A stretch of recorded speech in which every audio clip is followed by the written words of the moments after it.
I remember a time in my life when I would awaken in the morning with a heaviness already upon me, before my feet had even touched the floor. It was not the weariness of the body, but the quiet, relentless pressure of a future that seemed to wait for me with demands I did not feel equipped to meet. The dawn did not bring promise. It brought calculation. It brought memory. It brought the silent question that returned each day without fail. How will I make it through this one? There was a peculiar dread that would arrive with the first stirring of consciousness. Even before my eyes opened, the mind would begin its familiar rehearsals, conversations that had not yet happened, debts not yet paid, responsibilities not yet fulfilled. The world would present itself to me, not as something alive and generous, but as something already decided, already fixed in its judgments about what I was, what I could be, and what I must struggle to become. I would lie there in those moments between sleep and waking, already exhausted by a life that had not yet begun for the day. And I know that many who listen to me now understand this feeling, that strange sensation of being enclosed by circumstances that seem so solid, so immovable, that no effort of will appears strong enough to dislodge them. You rise, you work, you plan, you calculate, and yet the same conditions greet you again the following morning, as though nothing had changed, as though your effort had been swallowed by an invisible resistance that lives somewhere beyond your reach. It is a curious thing to feel trapped not by walls, but by the seeming certainty of tomorrow. For there was a time when I believed that change would come only through action, that I must labor harder, strive longer, think more cleverly, or seek assistance from those who appeared more fortunate than myself. I believed that if I could only arrange the right conditions in the outer world, if I could only align enough circumstances in my favor, then at last I would awaken one morning to find that my life had shifted.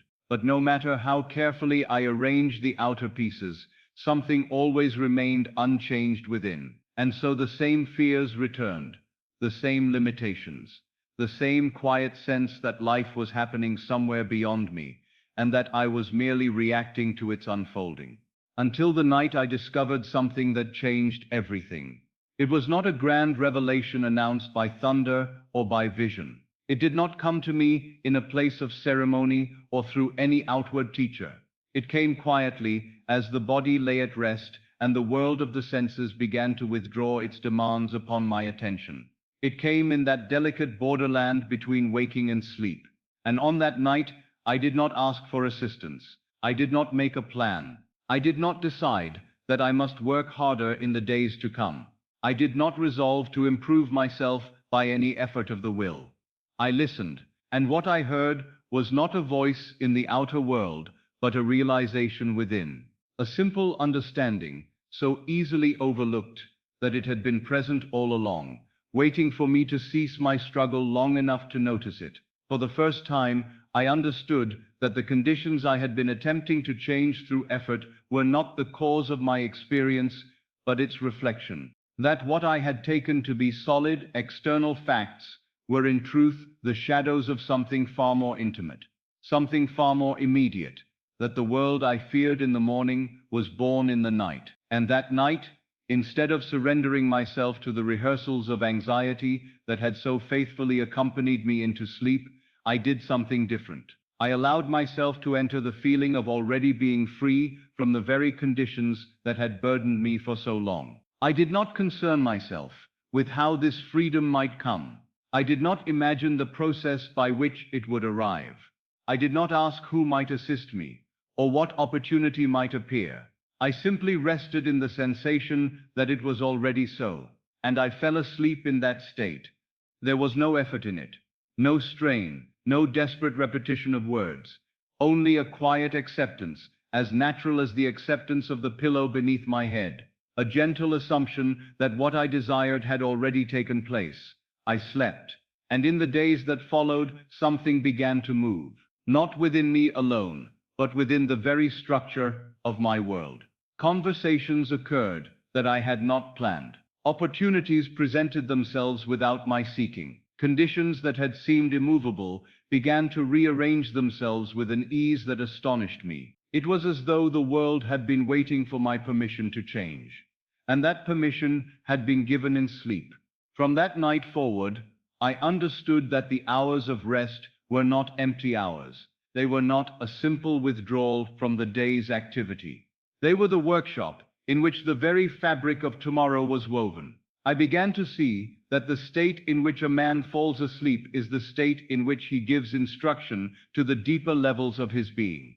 That what he accepts as true in that quiet borderland between waking and dreaming must, by law, express itself in the events of his waking life. For in that state, the critical faculties of the waking mind grow still, the arguments fade, the doubts lose their voice, and the subconscious, that faithful servant of feeling, stands open to receive whatever impression is placed upon it. If you fall asleep in fear, it accepts fear as fact. If you fall asleep in worry, it accepts worry as truth. But if you fall asleep in the quiet, knowing that your desire is already fulfilled, it accepts that fulfillment as reality. And having accepted it, it must objectify it. Tonight, as you listen to these words and allow them to accompany you into sleep, you are not merely hearing a philosophy. You are participating in an act of creation. For if you listen while you sleep, if you allow these ideas to enter the silent chambers of the subconscious mind, the world you awaken to tomorrow cannot remain the same. It must reorganize itself. It must reflect what has been impressed upon it. Tonight, I will show you the inner act that allows a man to manifest anything he desires while he sleeps. For many years, I believed that effort was the answer. I believed that if a man found himself in difficulty, he must simply apply greater force to his circumstances. That if money was lacking, he must labor more diligently. If opportunity was absent, he must seek it with greater urgency. If the future appeared uncertain, he must plan more carefully, calculate more precisely, and discipline himself into becoming the sort of person who might finally be rewarded by life. This is what we are taught from the earliest days of our childhood. That struggle is noble, that effort is the cause of change, that the world yields only to those who press against it with sufficient strength. And so I pressed. I attempted to move the outer world as one might move a heavy piece of furniture, applying will, determination, persistence, and time. And at times, it seemed to respond. A condition would shift here. An opportunity would appear there. A small victory would be won through endurance. But always, inevitably, the same pattern returned. For each new condition that improved through effort, another would rise to replace it. For every problem solved through labor, a new problem would emerge to take its place. It was as though I were attempting to empty the ocean with a cup, working tirelessly against something that had no intention of being conquered by force. And slowly, though I did not yet understand why, I began to suspect that effort was not the cause of change, but the reaction to conditions that had already been set in motion long before I began to struggle against them. Effort, I discovered, is always born of what appears to be fact. You do not work harder until you see that something is missing. You do not strive until you observe that something is lacking. You do not plan until the future seems uncertain. Effort arises in response to appearances, to circumstances, to conditions that present themselves to the senses and demand your attention. But what if those appearances were not the cause? What if they were the echo? You see, a man who hears an echo in the valley does not shout at the echo in order to silence it. He knows that the echo is not the origin of the sound. It is the reflection of something that has already been spoken. And yet, this is precisely what we do with our lives. We observe the conditions of our world and assume that they are the cause of our experience. We see debt and assume that our lack of effort created it. We see delay and assume that insufficient action produced it. We see illness and believe that it has arisen independently of our own inner life. And so we react. We work harder. We plan more carefully. We attempt to rearrange the outer world in the hope that by doing so, the inner discomfort will be relieved. But you cannot solve a problem that was created by imagination using effort. For the problem was never created by circumstance. It was created by a state. Every condition you encounter in the outer world is the outpicturing of an imaginal act that has already taken place within you. It may have occurred unconsciously, it may have been impressed through years of fear, of doubt, of accepted limitation, but it was imagined nonetheless. The unpaid bill was imagined, the delayed opportunity was imagined, the strained relationship was imagined, not deliberately, perhaps, not knowingly, but imagined through the persistent acceptance of a state that felt real to you at the time. And once that state was accepted, once it was felt as natural, the subconscious mind, which does not question or judge, but simply expresses, set into motion the sequence of events required to make that state visible. This is why effort fails, because effort attempts to change the visible expression without addressing the invisible cause. It attempts to alter the echo while ignoring the voice that produced it. You may labor to improve your condition, but if you remain inwardly convinced of limitation, that limitation will find a way to reassert itself. You may struggle to acquire wealth, but if you feel yourself to be one who lacks, then even the wealth that comes will slip through your fingers or bring with it new conditions that reflect the same inner poverty. Effort cannot redeem what imagination has created. Only imagination can redeem its own creations. This is the great misunderstanding of mankind, that he believes himself to be subject to a world that exists independently of him, when in truth that world is the mirror of his own accepted states. You do not change the reflection by polishing the mirror. You change it by altering the image that stands before it. And yet how many spend their lives attempting to polish the mirror? They react to circumstance with action, believing that action will undo what has already been impressed within. They treat symptoms instead of causes. They rearrange effects and wonder why new effects continue to appear. It is because the cause has not been touched. The world is not the origin of your experience, it is its echo. Every delay you encounter is the echo of a state of waiting that has been accepted within. Every obstacle is the echo of a belief in difficulty that has been felt as natural. Every lack is the echo of an inner conviction that something is missing. And problems themselves are nothing more than imagination forgotten. They are imaginal acts that have been accepted so often, felt so deeply, and persisted in so long that their origin has been lost to memory. They appear to you as independent facts, because you no longer recall the moment you first accepted the state from which they arose. But they cannot exist independently of imagination, for imagination is the only creative power. If you attempt to solve these problems through effort alone, you are attempting to correct imagination by reacting to its reflection. You are treating the shadow as though it were the substance, and ignoring the light that casts it. And so I say to you, do not fight the shadow. Return to the source, for only imagination can redeem its own creations. There came a time in my journey when I began to understand that imagination was not only expressed through images, but through something far more constant, far more subtle, and far more dangerous when misunderstood: speech. Not the speech used in conversation, not the polite exchange of words between friends or strangers, but the quiet, inner speech that accompanies every man and woman from morning until night. The voice that speaks without sound, the commentary that runs beneath every experience, the interpretation that names the world before it is even fully seen. For most believe that the word exists only to describe what already is. They think that speech is communication, that it merely reports the facts of their experience. They say, I am tired, because they feel tired. They say, I am worried, because worry has arisen. They say, it is too late for me, because time appears to have passed them by. They believe they are describing reality, but the word is not communication.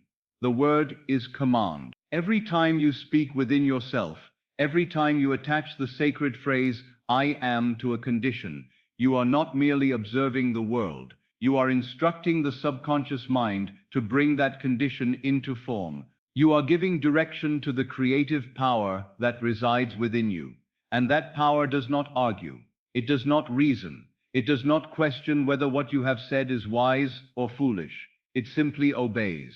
You see, the tongue of man is the voice of God, whether he knows it or not, and the words he speaks within himself are not idle. They are creative acts. In the beginning, we are told, God said, "Let there be light," and there was light. But where did this command arise? From the spoken word. And if God is your own wonderful human imagination, then every time you say, "I am," you are participating in that same creative act. I am is not a statement of observation.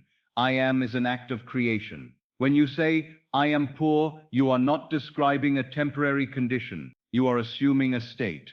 When you say, "I am unlucky," you are not commenting on circumstance. You are selecting an identity. When you say, "I am tired," "I am overwhelmed," "I am afraid," you are clothing yourself in the very garments you will be required to wear in the days to come. And the subconscious mind, faithful to the assumption, will arrange the outer world to match the state you have accepted. There was once a man who came to me burdened not only by his circumstances, but by the words he had been speaking for years without realizing their power. He told me that he had reached a point in life where opportunity seemed to have passed him by, that he had struggled for so long without success that he could no longer imagine a different future.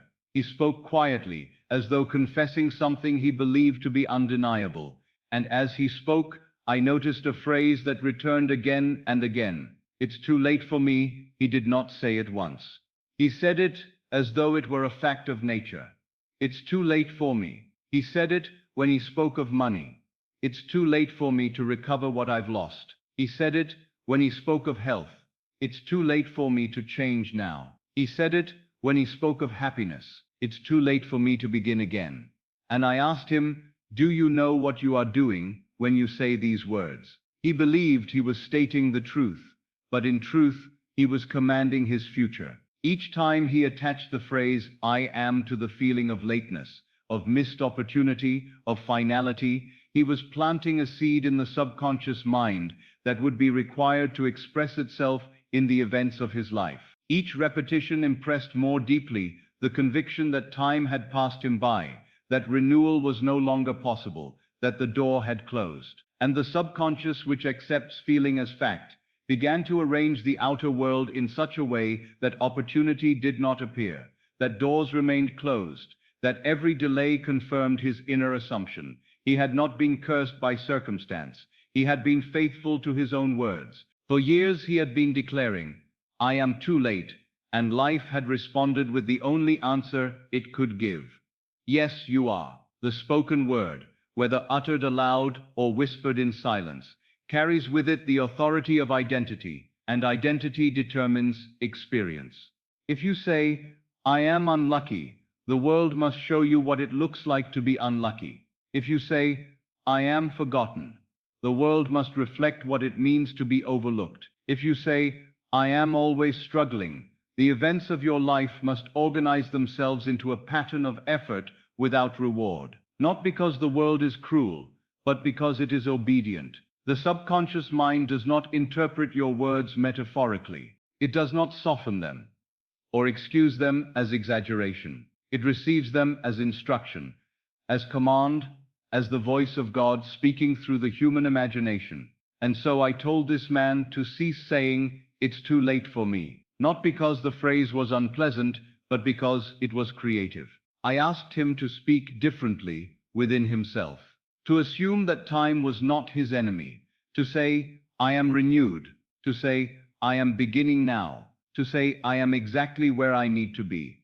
At first, it felt false to him. The senses protested. The memory of past failures rose to contradict the new assumption.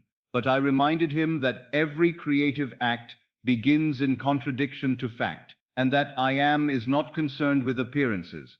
"I am" creates them. Slowly, he persisted.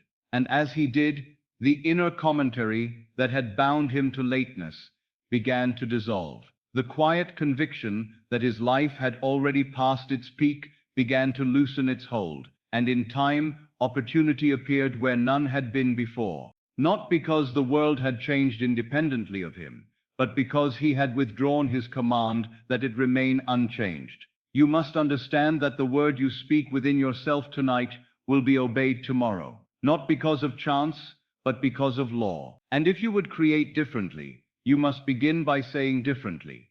For the moment you say, I am, you begin the act of creation. Now, if you have followed me this far, you may already feel a great shift taking place within you, for you have seen that the word is not idle, and that man is forever speaking his world into being. But at this point, many make a subtle mistake. They hear the truth of the spoken word, and they imagine that if they only repeat the right sentence often enough, the world must obey. And then, when nothing seems to change, they conclude that the law has failed. The law has not failed. They have simply not yet understood what gives the word its life. The word is form, yes, but feeling is life. You may speak 1,000 noble phrases, and if they are empty of feeling, they remain as seeds placed upon stone. They contain a pattern, but they do not take root.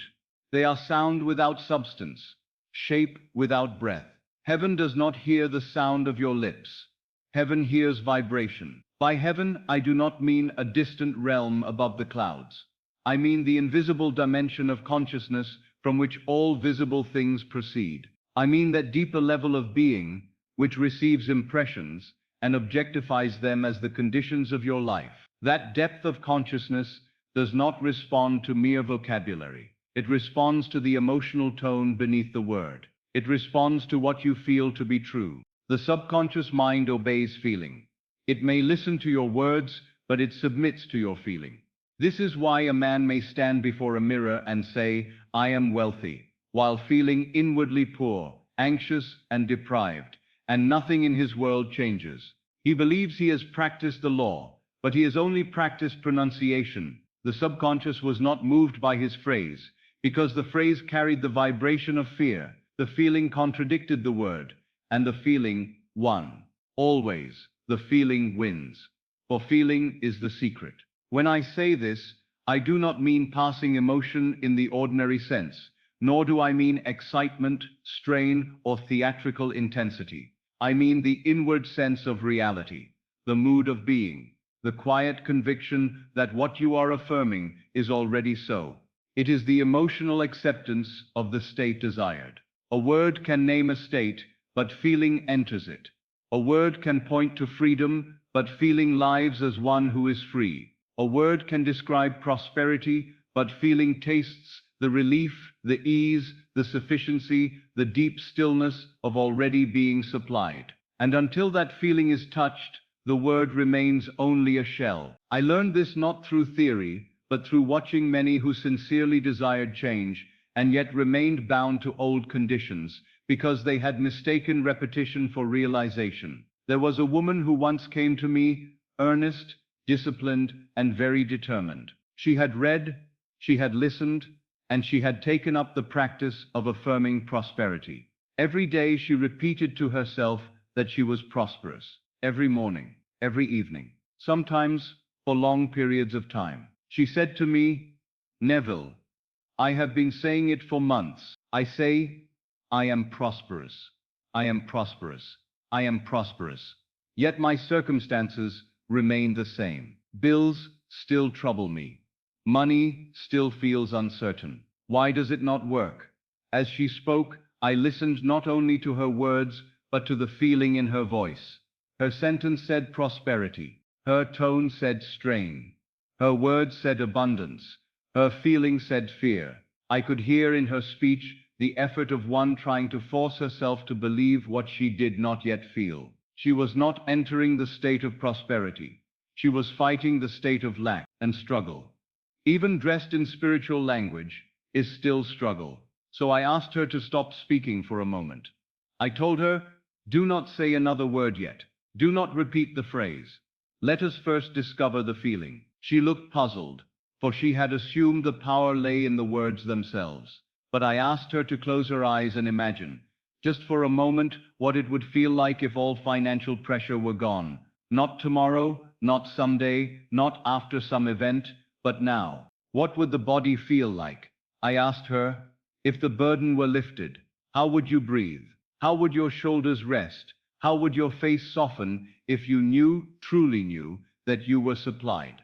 At first, she tried to answer with the mind. She spoke of numbers, plans, and circumstances. But I stopped her gently and said, "No, I am not asking what would happen. I am asking how it would feel." Then she became still. In that stillness, something began to change. Her breath slowed, the tightness around her eyes softened. The strain in her mouth eased.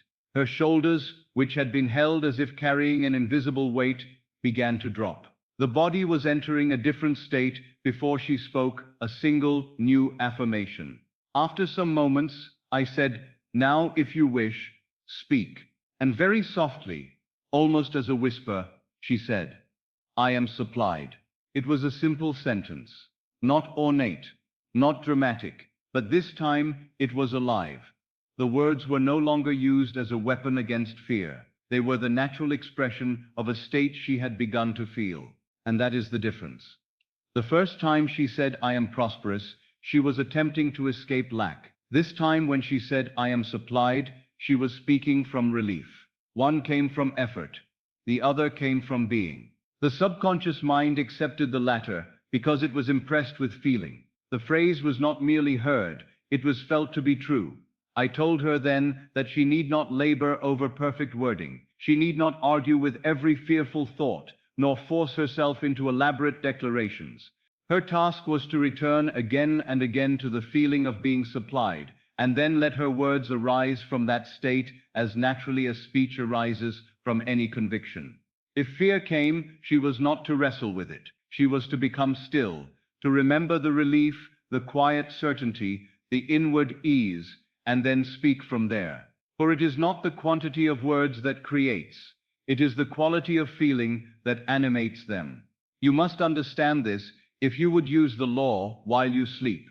For the subconscious receives not your eloquence, but your state. It takes the impression of the feeling with which you fall asleep and reproduces it as the circumstances of your waking life. If you drift into sleep, repeating noble phrases while inwardly tense, fearful, and unconvinced, the subconscious receives tension, fear, and uncertainty. It will objectify those regardless of the dignity of your words. But if you fall asleep with even a small but genuine sense of relief, of completion, of quiet possession, then the seed has been planted in living soil. The feeling is the life of the seed.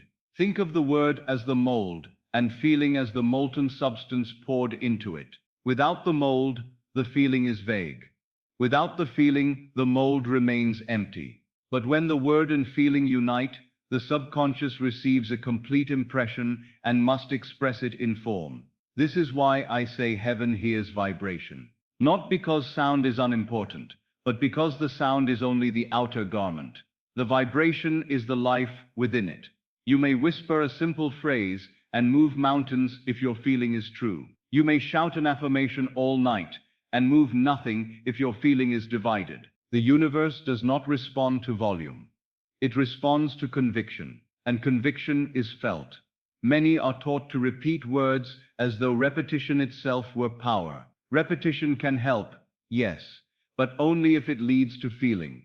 If it lulls the mind and allows the desired state to become natural, then repetition serves the law. But if repetition becomes mechanical, anxious, and strained, it only rehearses the state of not having. You can always tell the difference by the body. When the state is accepted, the body relaxes, the breath deepens, the jaw softens, the mind ceases arguing. There is a sense of inward completion, as though something has already been settled. That stillness is the sign that feeling has been touched, and once touched, even briefly, the subconscious has received its command. I told the woman to practice this, not as a ritual of endless words, but as an entering into mood, to sit quietly in the evening, to withdraw attention from appearances, to imagine one simple scene that implied financial ease, perhaps opening a letter with gratitude, perhaps paying a bill with calm, perhaps speaking to a friend with the ease of one no longer burdened. But most of all, I told her to feel the relief. Relief is often easier to enter than excitement, and far more stable.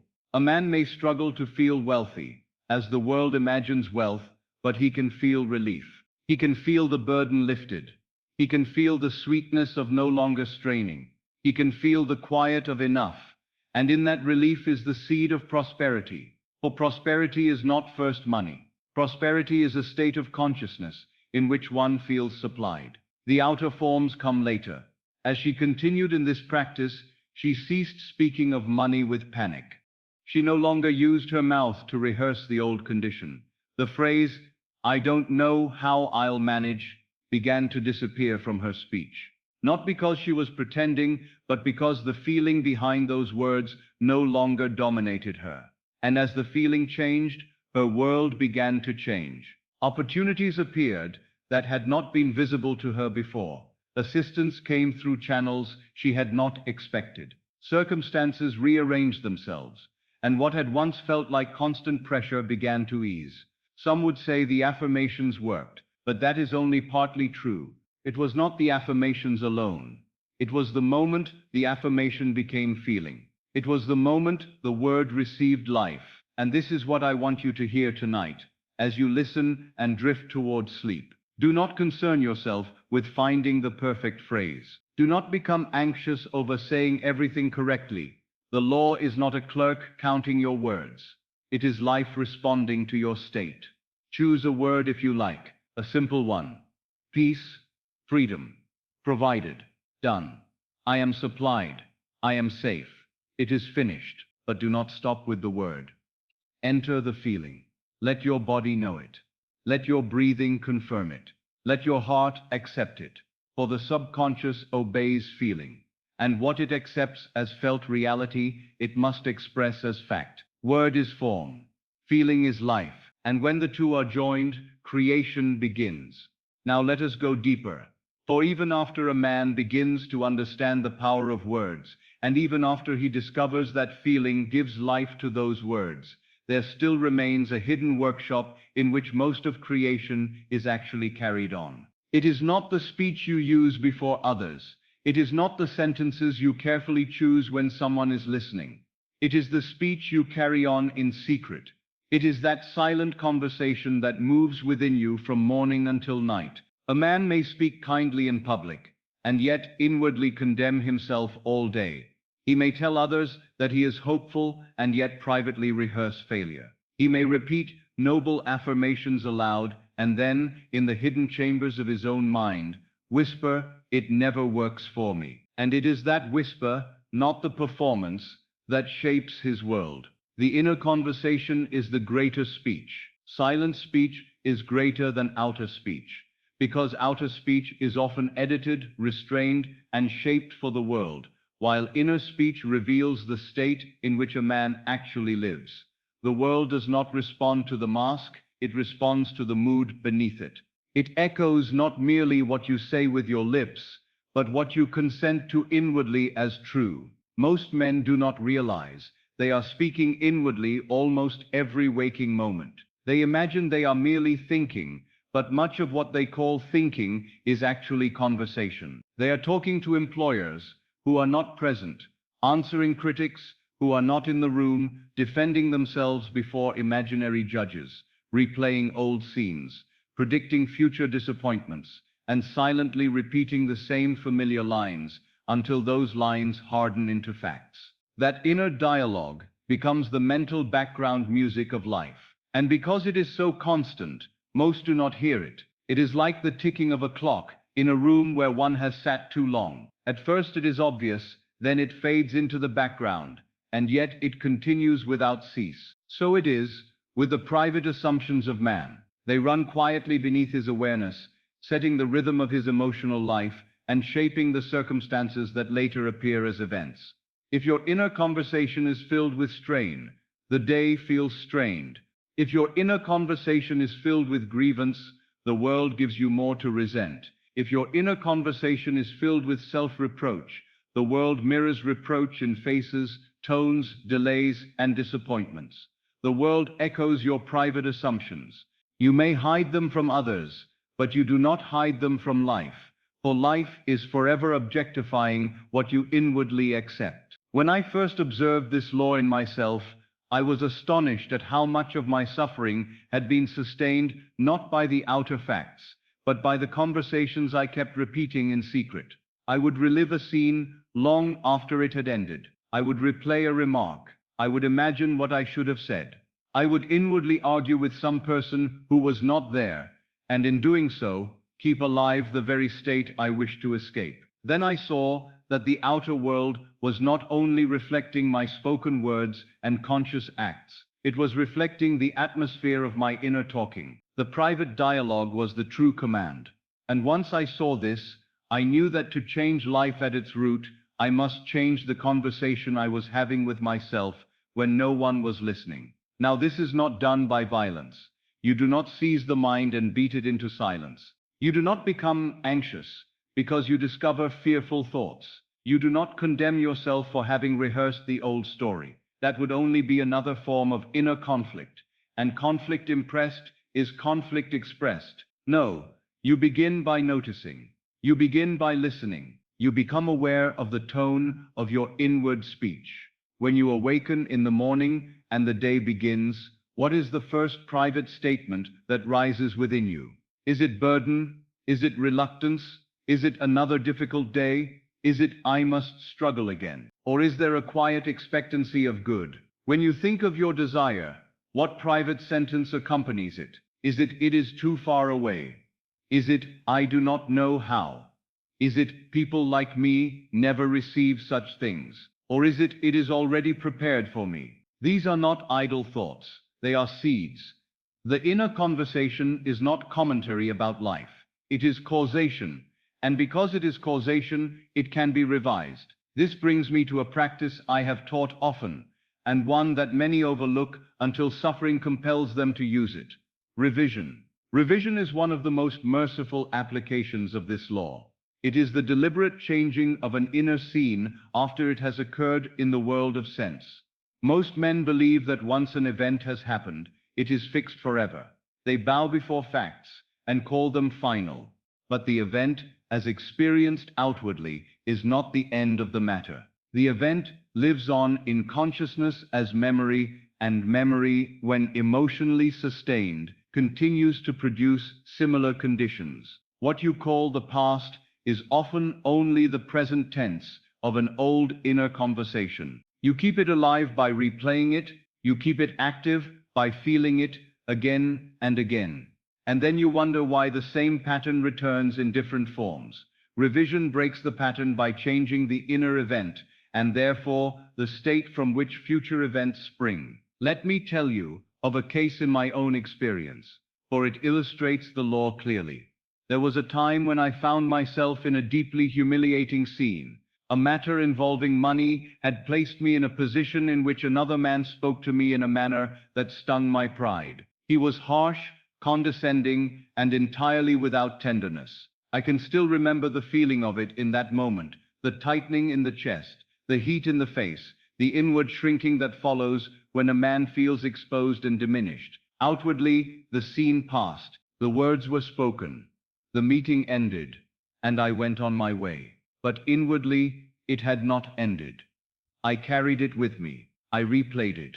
I heard his tone, again and again. I imagined what I should have said. I felt the humiliation returning each time I remembered it. And because I kept reliving it, I was not remembering a dead thing. I was reanimating it. I was feeding that state and giving it fresh life in consciousness. Then I caught myself. I saw that if I continued to accept that scene as final, I would continue to occupy the state of humiliation, and the world would only echo it back in new forms. So that night before sleep, I sat quietly and revised it. I did not try to deny that the event had occurred in the world of sense. I simply refused to let that be the event I kept alive in consciousness. In imagination, I returned to the scene. I saw the man before me again. I heard his voice. I saw the room. I felt the atmosphere. Then I changed it. I rewrote the conversation. Instead of harshness, I heard courtesy. Instead of accusation, I heard respect. Instead of pressure, I heard release. I imagined him speaking to me kindly, even warmly, saying in effect that the matter had been resolved, that all was in order, that there was no cause for distress. I felt his hand in mine, in a spirit entirely different from the one I had known. I repeated this revised scene, not mechanically, but until the emotional sting of the original began to dissolve. And this is the key to revision. You continue until the feeling changes. If you are still inwardly wounded, you have not yet revised the state. You may have changed the words, but not the feeling. The work is done when the new scene feels natural and the old one loses its emotional force. As I persisted, the shame gave way to relief. The tension eased. The body no longer reacted to the memory as before. The revised conversation took root. I fell asleep in that changed state. Now listen carefully, for this is where many who are new to the law call it coincidence, but those who have tested it know better. The following day, or very soon thereafter, I received communication regarding that very matter. A real letter, not imagined, not symbolic, an actual letter in the world of Caesar. And the contents of that letter reflected the spirit of my revision. The tone had changed, the pressure was gone. The condition was altered in a way that matched what I had inwardly accepted the night before. The outer world had echoed the revised inner conversation. What I had changed in secret appeared in fact. This is not magic in the sense the world uses that word. It is law. The world is always echoing your private assumptions. If you revise the inner assumption, the echo changes. Now consider what this means for the one listening tonight as sleep approaches. It means you are not condemned to carry the emotional weight of the day into the night. It means that no humiliating conversation, no unkind remark, no disappointment, no delay, no failure need be accepted as the final version in consciousness. Before you sleep, you may revise. You may take the sting out of the day. You may rewrite the inward script. You may give your subconscious a new impression from which tomorrow will grow. If someone spoke to you harshly, hear them now as you wish they had spoken. If you failed in some task, see yourself now doing it well. If you received bad news, imagine the news corrected. If you felt ignored, imagine yourself warmly received. If you felt ashamed, imagine yourself honored. Do not do this as fantasy in the childish sense. Do it as a deliberate act of inner authorship. You are not escaping reality. You are changing the reality that would otherwise perpetuate itself through memory and assumption. For what is memory but imaginal content sustained? And if imagination created the wound, imagination can heal it. This is why I say the inner conversation creates the world. The private speech you sustain determines the state you occupy. The state you occupy determines the world you meet. Change the conversation, and you change the state. Change the state, and the world must answer. This is true not only in dramatic scenes, but in the ordinary, almost unnoticed dialogue of the day. A man who constantly says inwardly, "I am always behind," will find life arranging itself as delay. A woman who inwardly repeats, "No one truly chooses me," will meet delay, distance, and inconsistency in love, even when outward opportunities appear. One who silently expects difficulty will find simple things becoming difficult. The world is obedient to expectation, because expectation is sustained inner speech, clothed in feeling. So begin to train the inward tongue. Not with strain, but with gentleness and persistence. When you catch the old line, do not panic. Replace it. If you hear within yourself, "This will not work," answer quietly, "It is already working." If the old voice says, "I always fail," let the new voice answer, "I am guided and successful in all that I do." If you hear, "It is too late for me," answer at once. Nothing is lost in imagination. I redeem it now. You need not shout inwardly. The subconscious is not deaf. A quiet inward sentence, accepted with feeling, is more powerful than an hour of anxious affirmations. And because this video is meant to accompany sleep, let me say this plainly. The moments before sleep are the ideal time to transform inner conversation. At that hour, the mind becomes softer, less rigid, less argumentative. The day's outer noise fades, and the inward voice becomes easier to hear and easier to guide. Do not carry the day into sleep exactly as it came. Edit it, bless it, revise it. Let the final inner conversation of the night be one that you would not mind seeing objectified tomorrow. If you have been wounded, revise the wound. If you have been embarrassed, revise the embarrassment. If you have spoken poorly of yourself, forgive yourself. Forgive yourself and begin a new inward sentence. If fear has dominated your mental background music, change the melody before sleep. For the world you call tomorrow is in great measure tonight's inner conversation made visible. And once you truly grasp this, you will stop fearing the outer world so much, because you will know that the outer is not the tyrant, it is the echo. The power is in the chamber where you speak in secret. The power is in the silent assumptions you repeat, until they feel natural. The power is in the revised scene, accepted as true. You are not at the mercy of appearances, if you know how to revise the inward cause. So tonight, as you drift, listen to the speech within, not to judge it, but to redeem it. Let your private words become kind. Let your silent assumptions become noble. Let the hidden dialogue agree with your desire fulfilled. And if the day gave you one scene you do not wish to keep, take it now into imagination and give it a different ending. Then sleep in the revised feeling. Sleep as one who has corrected the inner record. Sleep as one who knows that consciousness is the only reality, and that what is accepted there must be expressed here. For the world is always listening to what you say in secret, and by morning it has already begun to answer. Now I come to the very heart of this nightly work, the place where many hear the law but few truly practice it. I speak of that tender threshold between waking and sleep, that soft and holy interval in which the conscious mind begins to loosen its grip, and the deeper self stands ready to receive.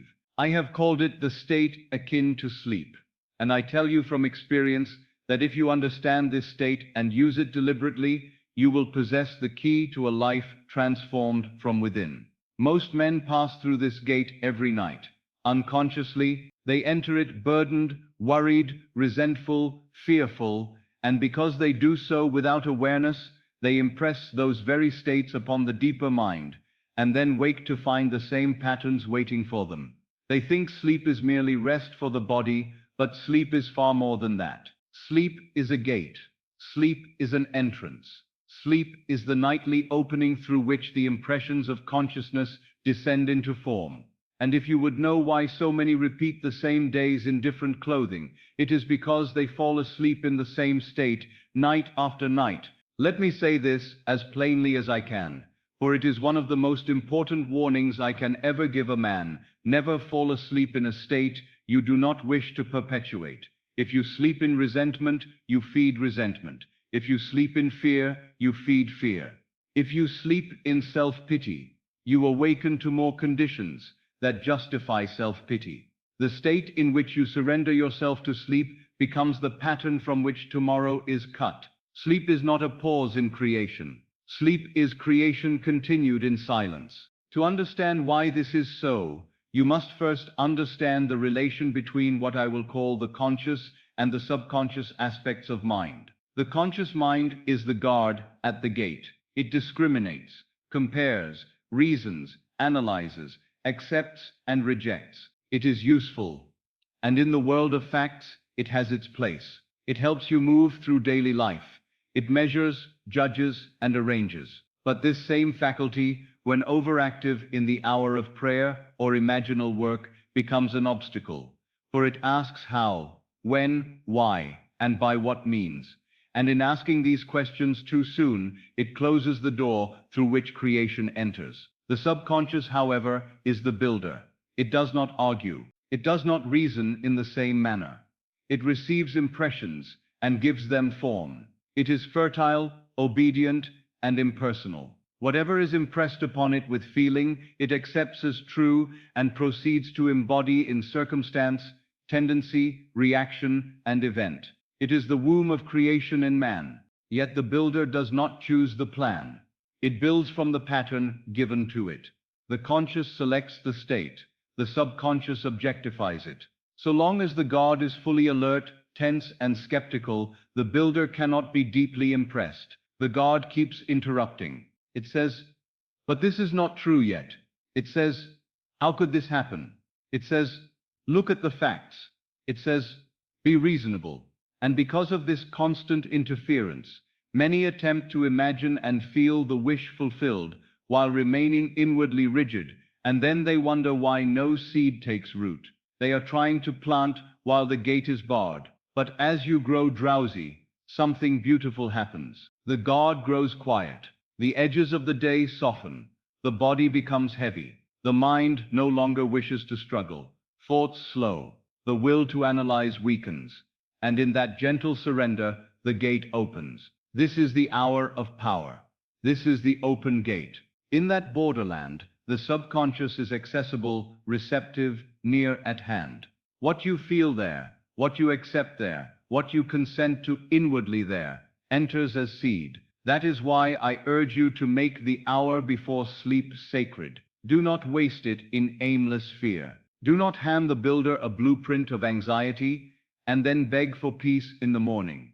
If you know the law, then use the law. If you know the gate opens each night, then do not approach it, carrying the old burden as though you had no choice. You have a choice. You always have a choice in consciousness. Now many ask me, what shall I do in this state? How shall I practice? The answer is simple in principle, though it requires sincerity and persistence in application. You must construct a short imaginal scene which implies that your desire is already fulfilled, and then enter that scene in the drowsy state until it takes on the tones of reality. You are not to think of your desire as something to come. You are to experience, in imagination, a moment that could occur only if it were already accomplished. If your desire is freedom from some burden, then do not imagine the burden struggling to leave you. Imagine a scene that would naturally take place after you are free. If your desire is health, do not imagine fighting illness.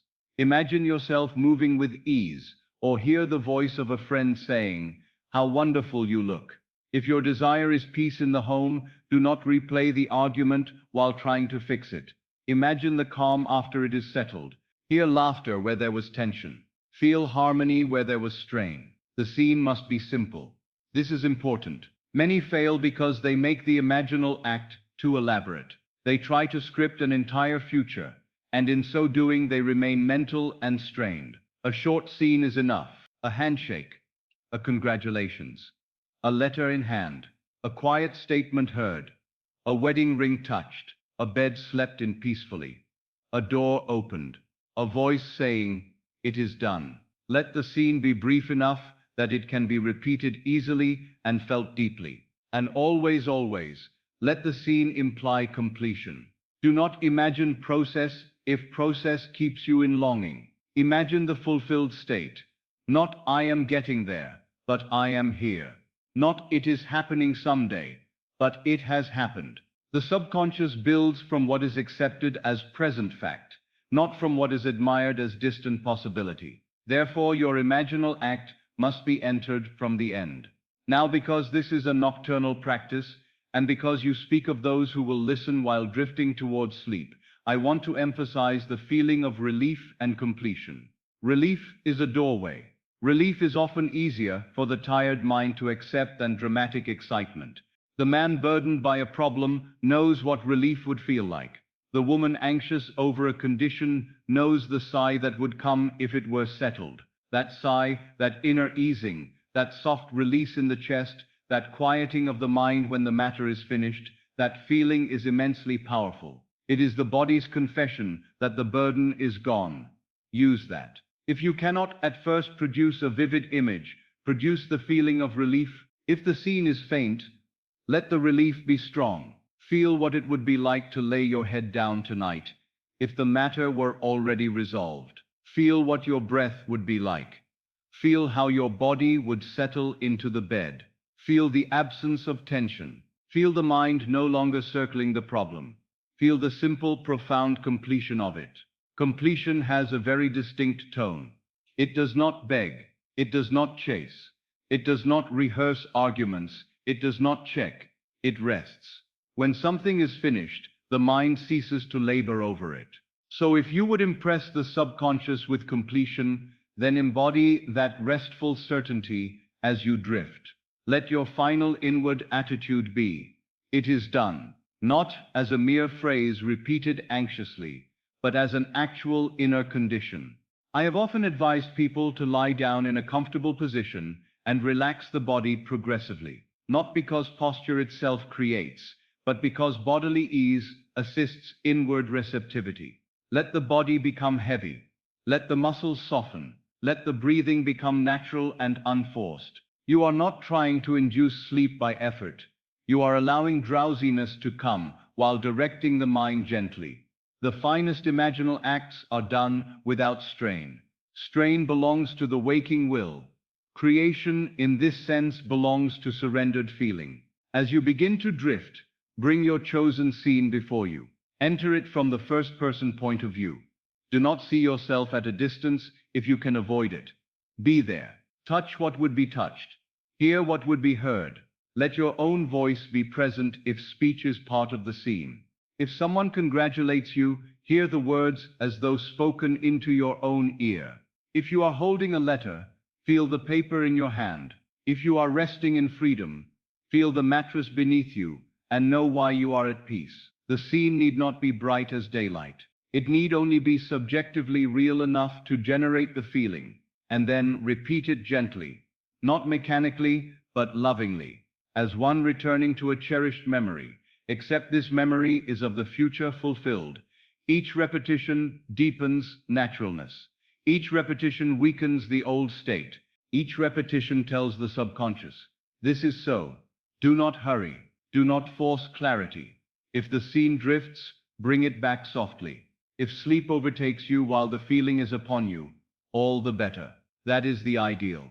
Fall asleep in the assumption of the wish fulfilled. This is why I call it the state akin to sleep and not merely imagination. It is not enough to imagine while fully tense and then surrender to sleep in fear. The value of this practice lies in carrying the fulfilled feeling into sleep itself. The open gate receives what you are, not merely what you briefly contemplated. Therefore, remain faithful to the feeling as drowsiness increases, and let sleep seal the impression. Many who begin this practice make one common mistake. They imagine the desired scene for a few moments, then immediately begin to wonder when it will happen, or whether they did it correctly, or how the outer world can possibly arrange it. In that moment, they leave the fulfilled state and return to the old one. They plant and uproot in the same breath. If you would succeed, learn this gentle discipline. Once the scene has been accepted and the feeling is alive, do not return to the problem. Let the problem remain unsolved in appearance, if it must, but solved in consciousness. Sleep in the solution, not in the question. Another mistake is to choose a scene that secretly keeps the desire in the future. A man imagines himself saying, "I hope this works," and calls it SATS. A woman imagines herself asking, "When will my blessing come?" and thinks she is praying. But these are scenes of longing, not fulfillment. The subconscious is not being told that the wish is realized. It is being told that the wish is absent. Be careful, therefore, that the imaginal act implies possession, completion, accomplishment. Let your scene be one that could only happen after the answer. There is also the matter of persistence. Some impress the subconscious one night and then abandon the practice because the senses present no immediate evidence. But if you have truly planted the seed, do not dig it up by doubt. Return to the same scene, night after night, if necessary. Not because repetition forces the law, but because repetition in feeling stabilizes the state in you. You are not persuading an external power. You are occupying a state until it becomes natural. Once it feels natural, the bridge of incidents begins to unfold, often in ways no conscious mind could have planned. I have seen men and women transform their lives by this simple nightly practice, not by strain, not by endless outer effort alone, not by pleading with distant powers, but by understanding that sleep opens the gate, and that the imaginal act, performed in drowsiness and accepted in feeling, is the seed from which the outer world grows. They changed the mood in which they slept, and the world changed the conditions in which they woke. So tonight, if you would use this law, do not merely listen and admire it. Practice it. Before sleep claims you, choose your state. Ask yourself, if my desire were fulfilled now, what would I feel? Let the answer come not as words only, but as sensation. Relief, gratitude, ease, quiet, joy, completion. Then give that feeling a simple imaginal form and enter it. Let the conscious guard relax. Let the subconscious builder receive. Let sleep be the open gate through which your accepted assumption passes into expression. And remember again my warning, for it is born of mercy. Never fall asleep in a state you do not wish to perpetuate. Do not take resentment to bed and ask for peace. Do not take fear to bed and ask for security. Do not take failure to bed and ask for success. Take to bed the fulfilled state. Take to bed the feeling of the answered prayer. Take to bed the inner act completed. If you do this faithfully, the nights themselves will become creative workshops. Sleep will cease to be mere oblivion and become holy passage. You will begin to understand why I say that man is always imagining, and that imagination creates reality. You will discover that the last feeling of the night is often the first atmosphere of the morning. You will notice that the mind awakens already colored by what it accepted before sleep. And as this becomes clear, you will no longer drift carelessly into unconsciousness. You will enter sleep as one enters a temple, with intention, with reverence, and with the quiet certainty that what is impressed there must appear here. So as you listen, and as your eyes grow heavy, choose now. Choose the scene. Choose the relief. Choose completion. Let the body grow still. Let the day fall away. Let the old story lose its voice. And in that soft borderland, where the guard yields and the builder waits, impress upon yourself the one truth you desire to live tomorrow. Then sleep, not as one escaping life, but as one planting it. Now if you have followed me carefully, you will begin to feel the rhythm of this law moving as one whole thing within you. It is not enough to speak and remain inwardly divided. It is not enough to feel vaguely and never give that feeling a definite form. Creation is the union. It is the marriage of the word and the feeling. The word gives direction. The feeling gives life. The word is the form of the seed. The feeling is the soil into which it is planted. And when the two meet in faith, the work is done in that instant, though the world of men may take a little while to display what was finished in consciousness. I want you to see this clearly, because many fail here without knowing why. They take a beautiful word into their mouth, but their feeling remains in the old state. They say, I am free, and tremble inwardly with fear. They say, it is done, while searching for proof. They speak of peace, while inhabiting strain. In such moments, the word and the feeling are at war, and the deeper mind always accepts the stronger of the two. If the feeling says, I do not believe this, then all the spoken phrases in the world cannot cover that contradiction. Heaven, if I may use that term, hears vibration before vocabulary.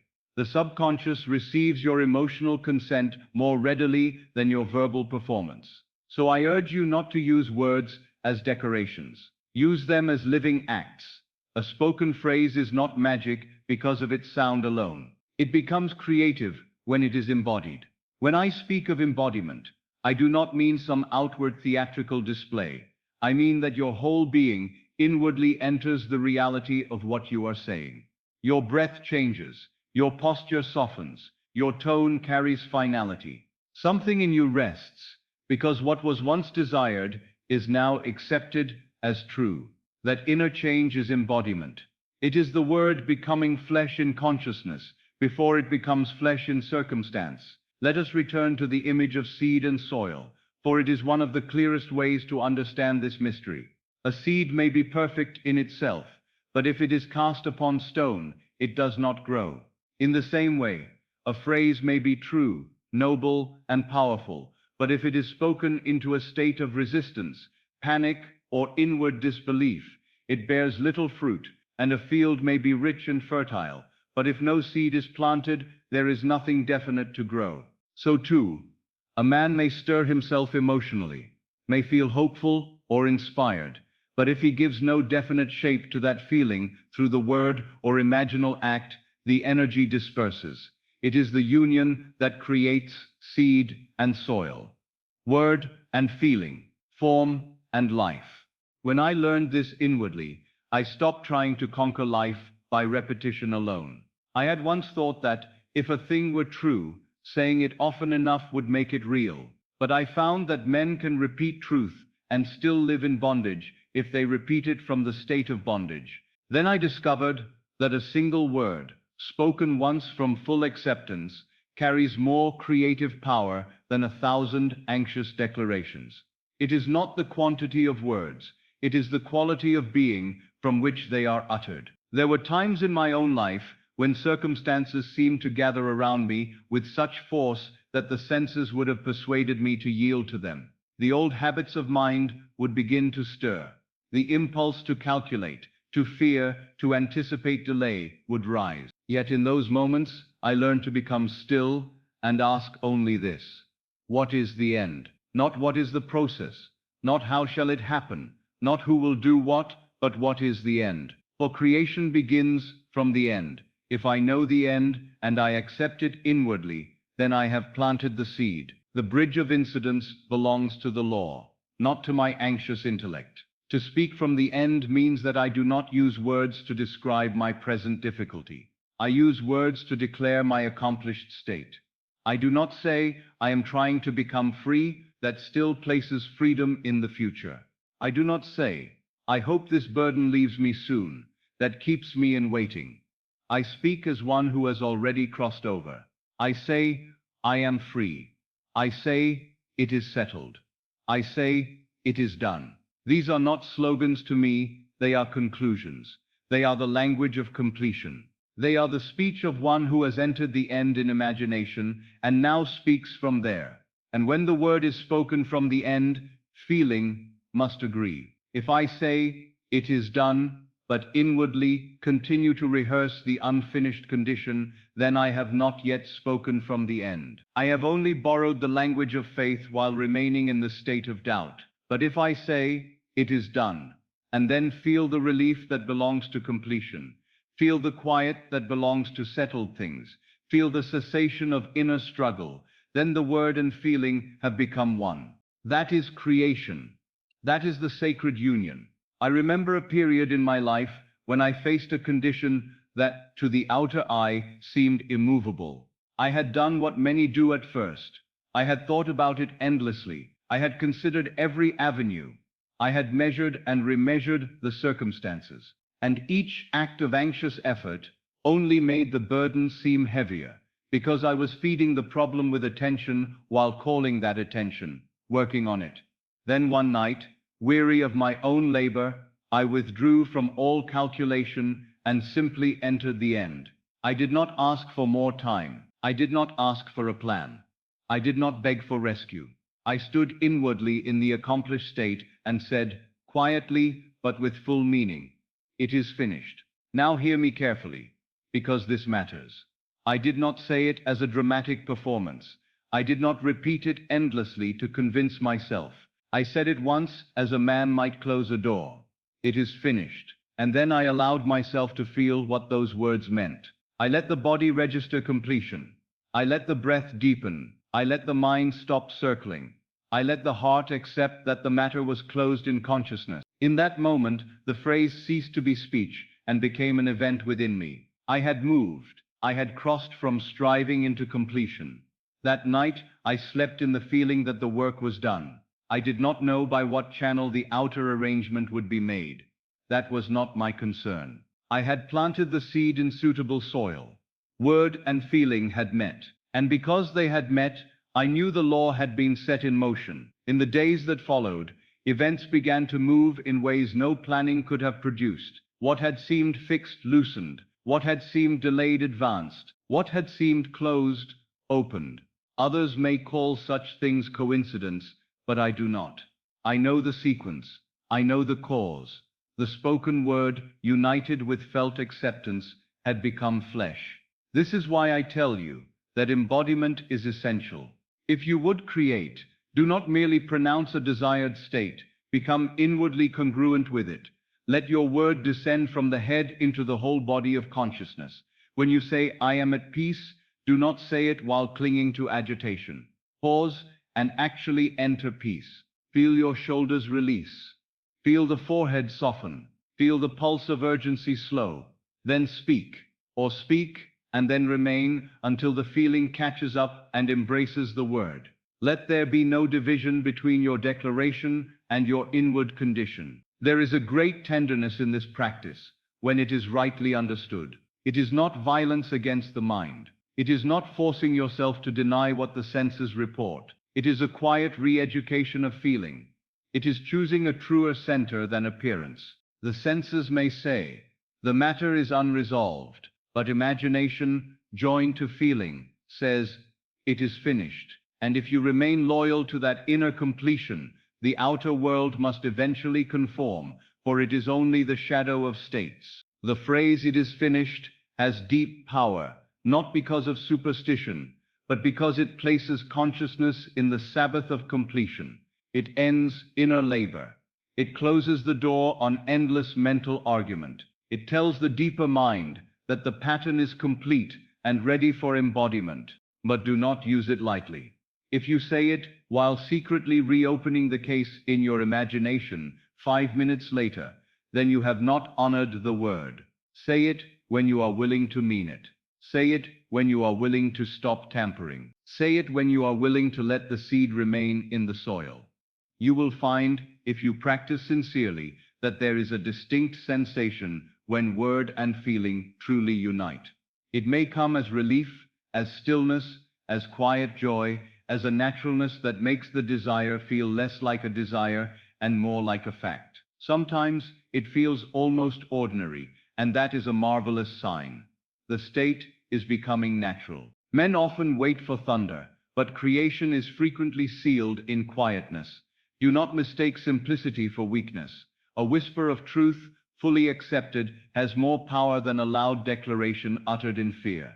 I have known those who spoke endlessly and produced little, and others who spoke very little and changed their lives. The difference was embodiment. The latter had learned to speak from the end and feel from the end. They no longer used words to plead with life. They used words to name the reality they had accepted within. They no longer asked, how do I make this happen?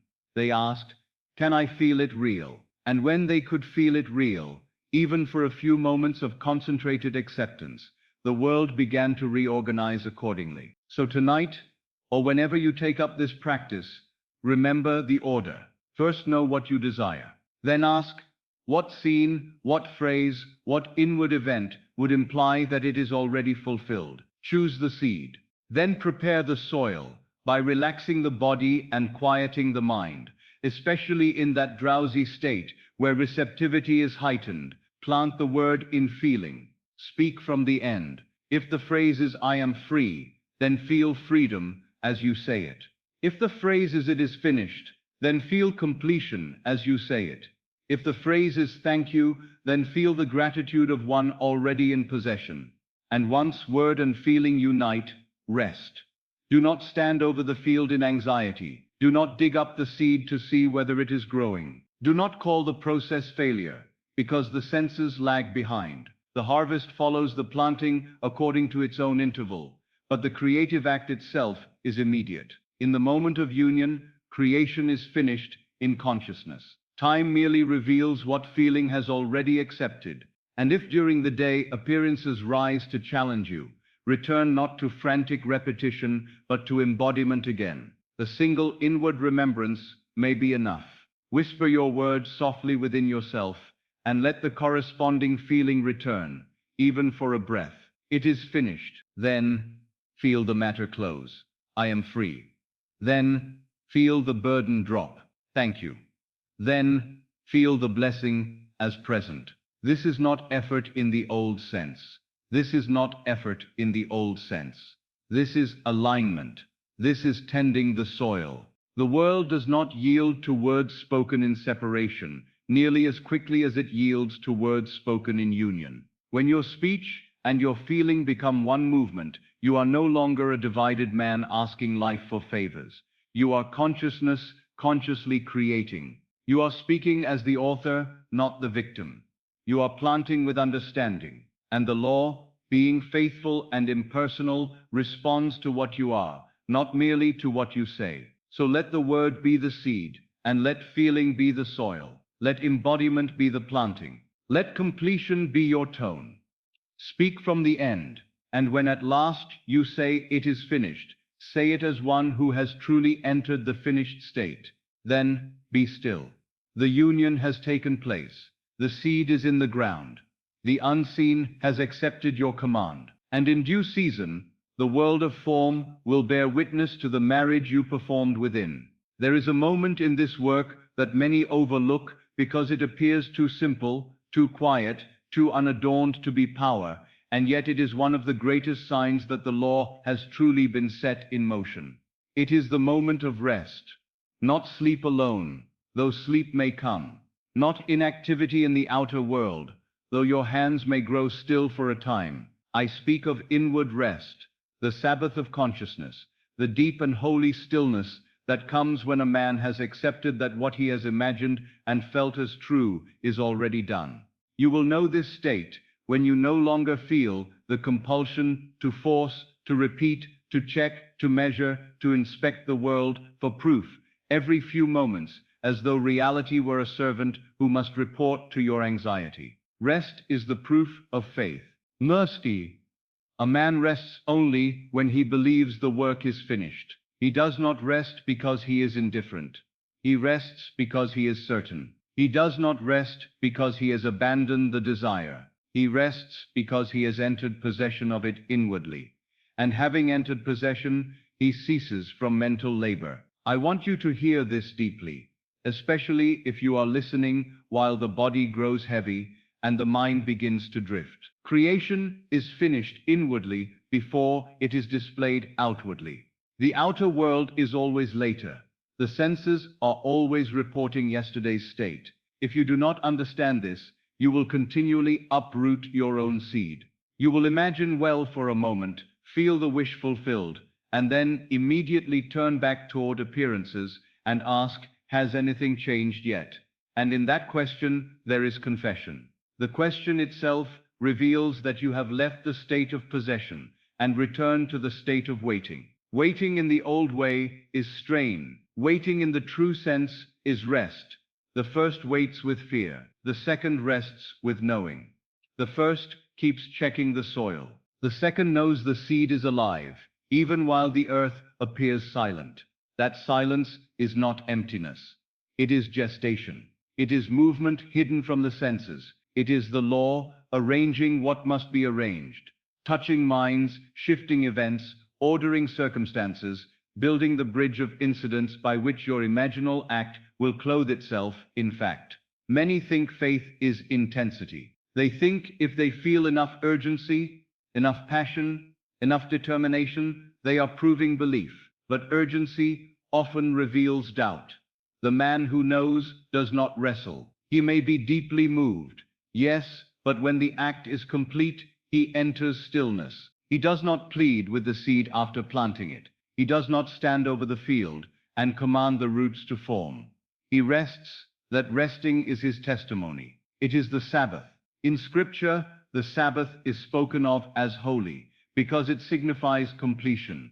God rested not because he was weary, but because the work was done. If you understand that the creative power in you is the same I am, then you must learn to rest in like manner. After you have spoken from the end and felt it real, you must cease from the old inward toil. You must stop trying to improve what has already been finished in imagination. You must stop negotiating with appearances. You must stop telling and retelling the problem as though repetition of the wound were a form of wisdom. There was a time in my own life when I understood this only in part. I had learned to imagine, to assume, to feel, but I had not yet fully learned the sacred art of stopping. I would perform the imaginal act, and then, within the hour, begin to examine the outer world with nervous eyes. I would say inwardly, "It is done," and then by my behavior, I would ask, "But is it really?" I was like a man who signs a letter and then tears it open before it leaves his hand. My own anxiety was interfering with the natural unfolding of what I had already set in motion. Then one evening, after much unnecessary inner labor, a simple understanding came upon me with great gentleness. The voice within did not condemn me. It asked me, quietly, almost tenderly, "If it is done, why do you still toil?" And I saw at once that my repetition had ceased to be creative and had become a symptom of fear. I was not repeating from joy. I was repeating to reassure my doubt. In that instant, I understood something that changed everything in my practice. Once the imaginal act is accepted, repetition is no longer necessary unless I have fallen out of the state. And if I have fallen out of the state, what is needed is not frantic repetition, but a return to the feeling of completion. So I began to practice rest as deliberately as I had once practiced effort. After the inner act, I would become still. If the old worry rose, I did not wrestle it to the ground. I simply returned to the settled tone. I would say inwardly, "It is done," and let the body soften. I would breathe and allow the matter to be closed in me. I learned to cherish that inward closure. It felt like a door shutting gently. It felt like the difference between a man searching for a place to sit and a man finally seated by his own hearth. When you enter this Sabbath, something remarkable happens. The mind stops scattering energy in 100 directions. The heart ceases its argument with time. You are no longer divided between the desired state and the visible state. You begin to live from the fulfilled state, even while the world still bears traces of the former one. And because you are no longer disturbing the seed with fear, the law works with a swiftness and elegance that often surprises the intellect. I recall very clearly one occasion that taught me this lesson in a practical way. I was preparing to give a lecture, and in the outer world there appeared to be no means by which the necessary expense would be covered. In those days, one had to secure a hall, make arrangements, print notices, attend to all manner of practical details.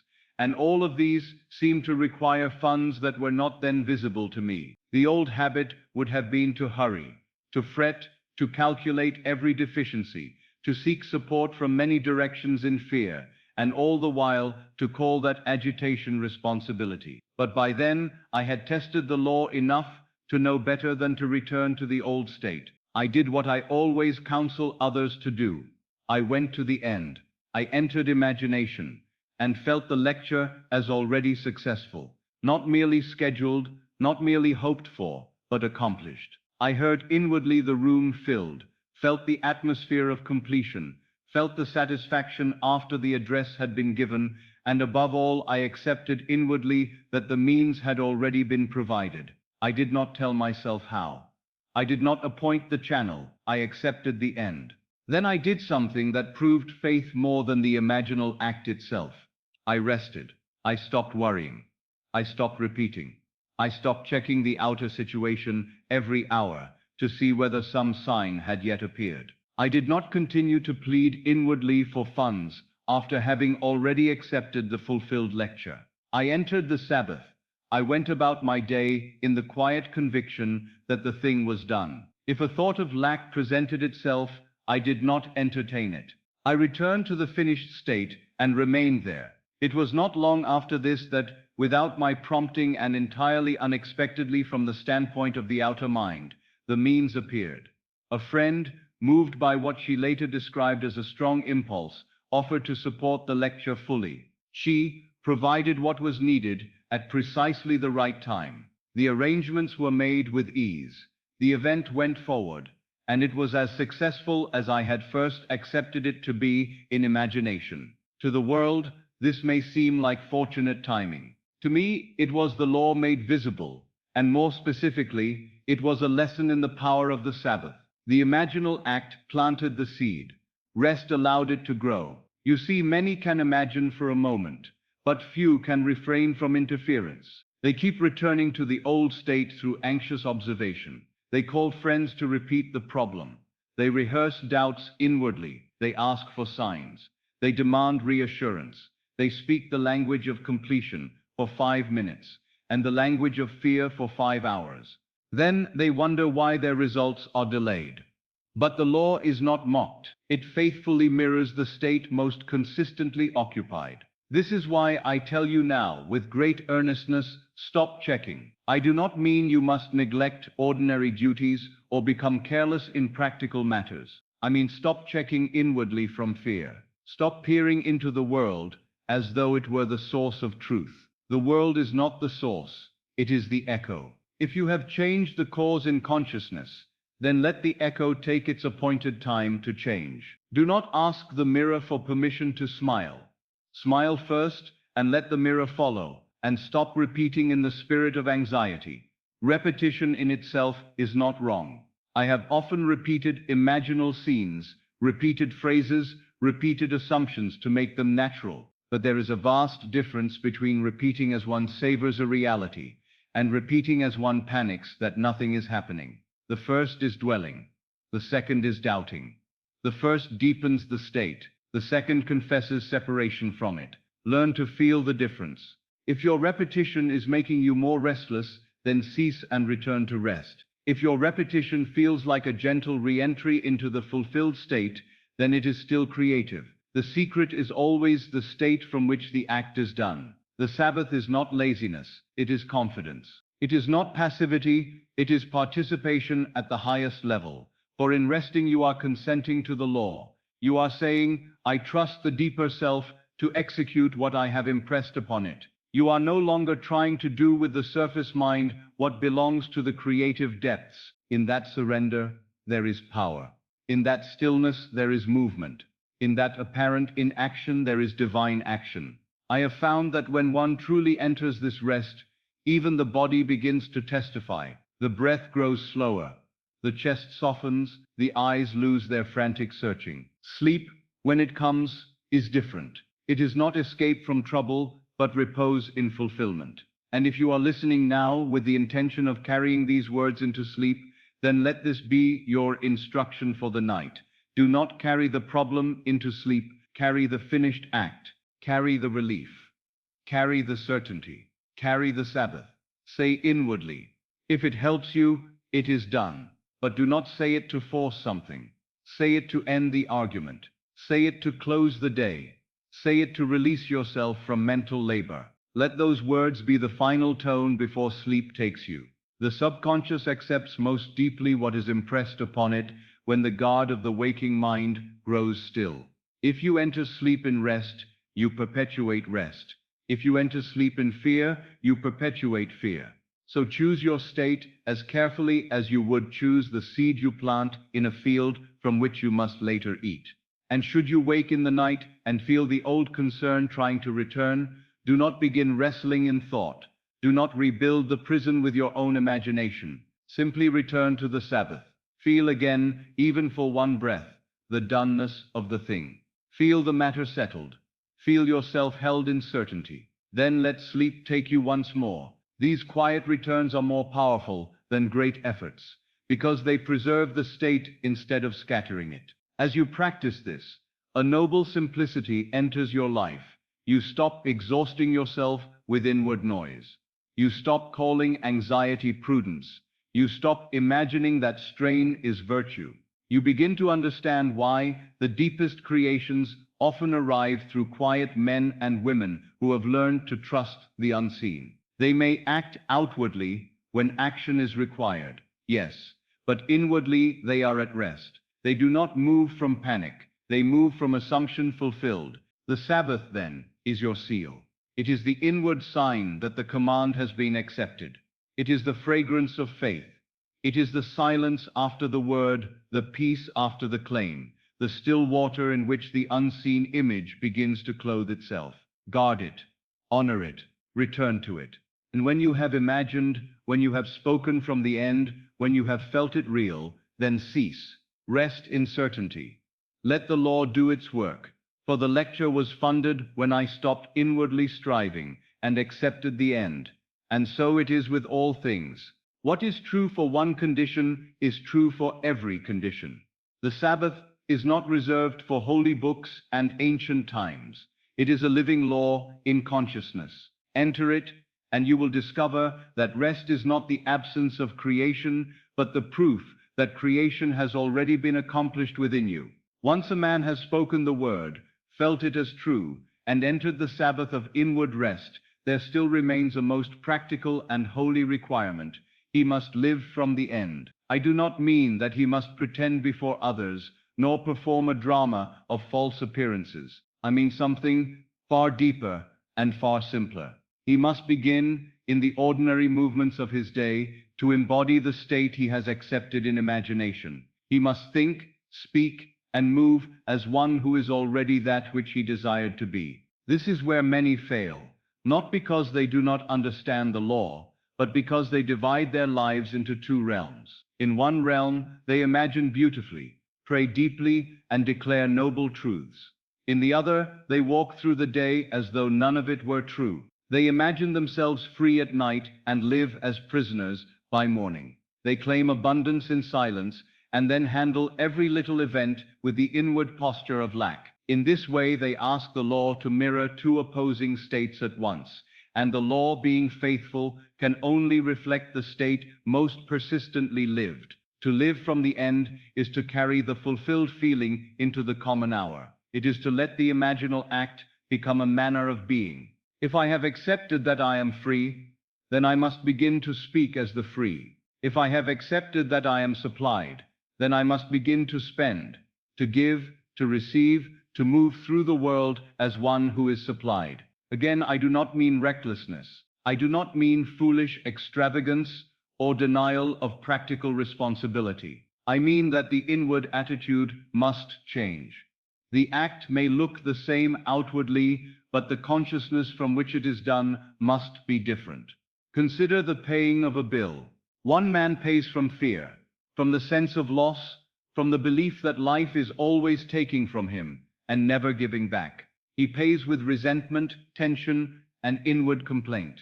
Though money leaves his hand, what truly moves through him is the feeling of depletion. That feeling, being creative, is impressed again upon consciousness. He has not merely paid a bill, he has renewed the state of lack. Another man may pay the same bill, in the same amount, at the same desk, with the same pen, and yet do something entirely different in consciousness. He pays from the sense of order, circulation, provision, and gratitude. He feels, I am able to pay, I am supplied.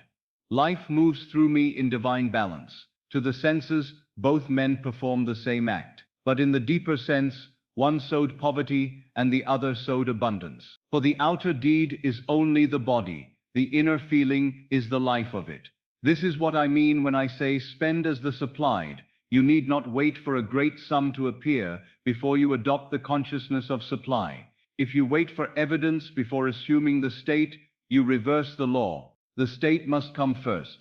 The evidence follows. Handle what you have now as one who knows supply is real. Bless what passes through your hands. Let every exchange become a confirmation, not of lack, but of flow. Money was never meant to be worshipped nor feared. It is a symbol of value in motion. When you clutch it in fear, you identify with stoppage. When you move with gratitude and wisdom, you identify with circulation. And speak as the free. Listen to yourself in ordinary moments, not when you are alone in deliberate prayer, but when answering a simple question, when facing an inconvenience, when moving through the tasks of the day. Do you speak as one burdened, one cornered, one waiting for permission to breathe? Or do you speak from a deeper poise, as one whose world is already rearranging itself in harmony with the word he has spoken?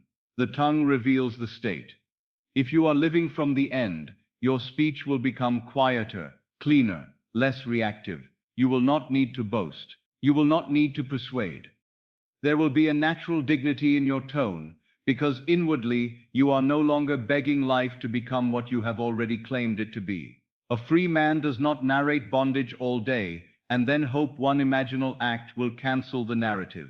He guards his use of words, not from strain but from understanding. If he is asked, "How are things?" he need not recite the old condition in loving detail. He may answer from peace. He may say, all is well, and mean, not that every visible thing is perfect at that instant, but that he is rooted in a state from which the perfect ordering of life must proceed. This is not deception, it is alignment. He refuses to crown appearances as sovereign, and walk as fulfilled. The body also records states. I have watched men speak of faith while standing in the posture of defeat. I have watched them pray as creators and then go about their day with the movements of those who expect disappointment. They do not know they are praying with the body as much as with the mind. A state, once accepted, seeks expression through the whole of man, his face, his breath, his pace, his glance, the way he enters a room, the way he receives a letter, the way he waits, the way he sits in silence. When you live from the end, you need not dramatize confidence. In fact, the deepest confidence is often gentle. It appears as ease. It appears as a kind of inward spaciousness. You no longer rush as though salvation might be missed by a hurried step. You no longer move with the desperate rhythm of one pursued by circumstances. You begin to walk with the quiet assurance of one who knows the matter is settled. Even before the outer result appears in fullness, the body begins to bear witness to the fulfilled state. I remember a woman who came to me carrying a profound sense of financial strain. She had sincere desire and a good heart, and she had heard enough of the law to know that imagination must be the cause. Yet she remained, by her own admission, trapped in the daily feeling of insufficiency. She did not merely have unpaid obligations. She had become inwardly the one who was always being emptied by them. Her entire relation to money was colored by tension. She dreaded the arrival of each bill. She paid reluctantly, mentally complaining with every check she wrote, as though each payment were proof that life was against her. She said to me, in effect, that no matter how hard she tried to affirm abundance, the moment she sat down to pay her accounts, she felt poor again. I listened, and I could see that this was the exact point at which she was renewing the old state. She imagined one thing and enacted another. So I asked her, what do you feel when you pay? She answered, loss, fear, a sense that there will not be enough left. And I told her plainly that she was not paying bills at all. She was worshipping lack in the very act that could have become her doorway to freedom. I suggested something that to the rational mind seemed almost too small to matter, and yet I knew it touched the center of the issue. I said to her, the next time you pay any bill, do not let the act be one of fear. Before you begin, become still. Feel that you are supplied. Then pay with gratitude. Bless every payment as evidence not of depletion, but of circulation. Say inwardly, if you wish, I am grateful that I am able to pay this. I am grateful that divine order moves through my life. I am grateful that supply is mine. I told her not to force a grand emotion, but to cultivate a sincere shift in attitude. Even a small movement from fear to gratitude would begin to alter the state. She was puzzled at first because she expected some dramatic technique, some hidden formula, some extraordinary ritual. But the law is often most powerful in the ordinary act transformed by a new state. She agreed to try it. She began with small things, not only large accounts, a household bill, a modest payment, an ordinary obligation. Each time she paused, softened inwardly, and refused to pay as a victim. She paid as one supplied. She blessed the movement. She stopped inwardly saying, this is taking from me, and began saying, this flows through me, and I am sustained. After some weeks, she returned with a changed face. The first thing I noticed was not what she reported, but how she carried herself. The tightness had lessened.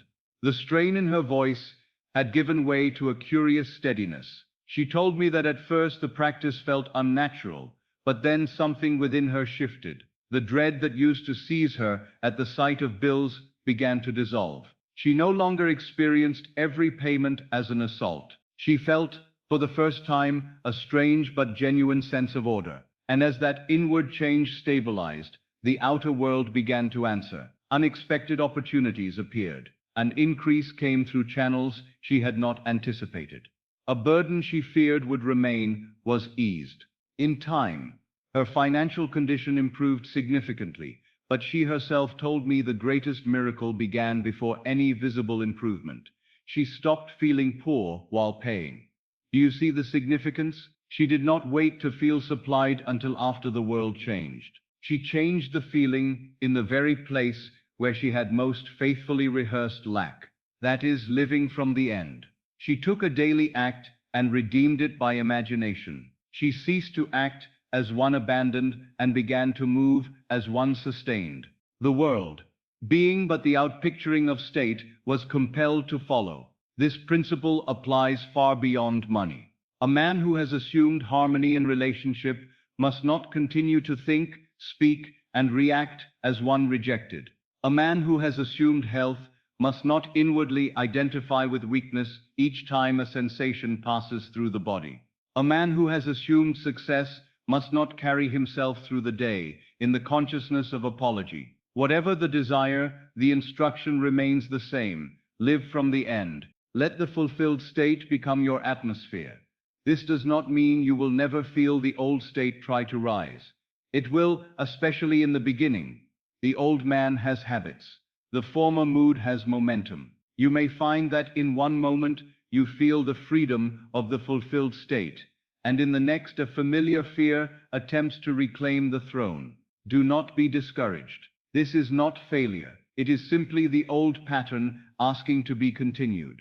You need not fight it in violence. You need only refuse to live there. Return gently, repeatedly, to the state you have chosen. If while paying you feel fear, pause and remember. If while speaking you hear the old complaint forming on your lips, stop and revise the sentence. If while walking you feel yourself shrinking inwardly, lift the posture and breathe from the fulfilled state. These are not small things. These are the very mechanics of embodiment. Creation is not only what you do in the silence before sleep, it is what you continue to occupy when the day begins. The reason this matters so greatly is that the world responds less to isolated acts than to the continuity of state. A single imaginal act can be powerful, yes, and often is sufficient, but if the rest of the day is spent in contradiction, you lengthen the interval between seed and harvest. Yet, if you imagine truly, and then live in a manner consistent with what was imagined, the whole of your being moves in one direction. There is no division. The mind, speech, body, and feeling all begin to sing the same note. Then the outer world, which is but the echo of that inward music, must reorganize itself accordingly. So I tell you now, as one who has tested this law in many conditions, do not merely imagine the end and then return to your old identity. Become the end in your daily conduct. Spend as the supplied, with gratitude and order. Speak as the free, with peace and quiet authority. Walk as fulfilled, with the ease of one who has already received. Let your common acts become the garments of your assumption. And if tonight, as you listen and drift towards sleep, you wish to prepare yourself for tomorrow, then take this with you into the drowsy state. When morning comes, I shall not return to the old self. I shall move through my day as the one who is already supplied, already free, already fulfilled. Feel that for a moment. Feel the dignity of it. Feel the relief of not having to wait for permission from appearances. Feel the sweetness of ordinary actions performed from a new state. For this is the true embodiment of faith, not a rare moment of inspiration only, but the steady, graceful habitation of the fulfilled desire. And when you live this way, even the paying of a bill becomes a sacrament, the speaking of a sentence becomes an act of authorship, and the walking of a simple road becomes the movement of God in man, living from the end. When a man has truly entered the state, spoken his word, felt it real, guarded his tongue, rested in the Sabbath, and begun to live from the end, something beautiful begins to happen in his world. Life starts to answer him in whispers before it answers him in thunder. The full harvest may not yet be visible, and yet there come little movements, small rearrangements, tender signs that the unseen reality has already begun to press itself into form. I tell you, these signs do not create faith. They follow faith. They are not the cause. They are the echo. Most men, before they understand the law, demand proof first and belief afterward. They say, "Show me, and then I shall trust." But this is not the order of creation. The imaginal act is first. The acceptance is first. The feeling of reality is first. Then the world, obedient to the state, begins to yield evidence. If you reverse the order and wait for signs before assuming the state, you remain a servant of appearances. But if you assume the state in advance, then signs come unbidden, naturally, as footprints of the state you have occupied. I have watched this happen too many times to call it chance. A man imagines supply, rests in that assumption, and before the full sum appears, a small and unexpected refund arrives. Another imagines reconciliation, and before the relationship is restored in its fullness, a letter comes, a kind word is spoken, a conversation softens, a long silence breaks. Another imagines health, and before all symptoms are gone, he notices a new peace in the body, a lighter breath, an easier sleep. These are not random comforts scattered by fortune. They are signs following faith. They are the first fruits of an unseen harvest. And yet, here is where many lose their footing. The first sign appears, and instead of receiving it, in calm gratitude, they become startled by their own manifestation. They exclaim inwardly, "How strange, what a coincidence. Perhaps it means something." They begin to analyze, to count, to chase signs, to seek more proof, and in so doing they move attention away from the state and back onto appearances. They make servants into masters. They forget that the sign is not the promise. The sign is only evidence that the promise is already unfolding. I would have you meet signs differently. When they come, receive them quietly. Bless them. Give thanks. But do not cling to them. Do not build your faith upon them. Build your faith upon the state itself, upon the reality of what you have accepted in imagination. Let the signs strengthen your gratitude, not your dependence. Let it remind you that the law is faithful, but do not make it your source of certainty. Your certainty must come from the knowing within. Suppose, for example, a man has imagined financial freedom. He has entered the state, felt the relief, and begun to live as one supplied. Then one morning a refund arrives unexpectedly, perhaps from an old overpayment, a correction in an account, or some forgotten matter now set right.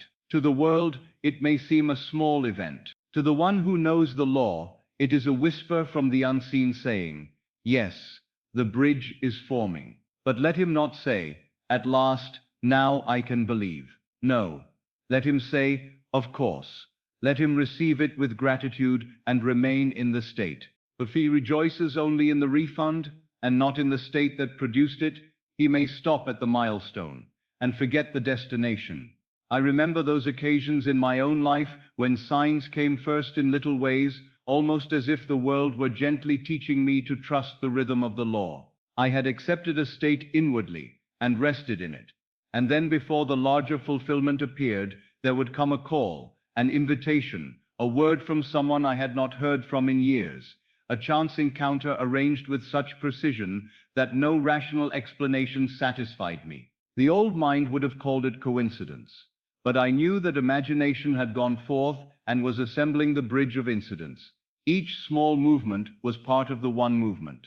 Calls often come in this manner, and they are among the sweetest confirmations, because they carry the living voice of the bridge. A man imagines himself favored, and then receives a call from one who had forgotten him. A woman imagines resolution, and receives a call with news that an obstacle has softened. Another imagines opportunity, and receives a call inviting him into a conversation he did not plan, a meeting he could not have forced, a path he could not have designed by reason. The telephone itself is nothing mystical. It is only another means through which the law externalizes the state. Yet, because it arrives unannounced and interrupts the ordinary rhythm of the day, it often startles the senses into seeing what the heart had already known. Conversations, too, begin to change when faith has been assumed. You will notice this if you are observant. The very tone of those around you alters. People begin to say things that mirror your inward decree. You may hear your own language echoed back to you through the mouth of another. Someone speaks of provision when you had been dwelling in supply.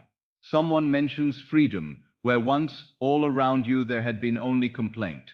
Someone offers a helpful thought at the exact hour you needed no advice, but a confirmation.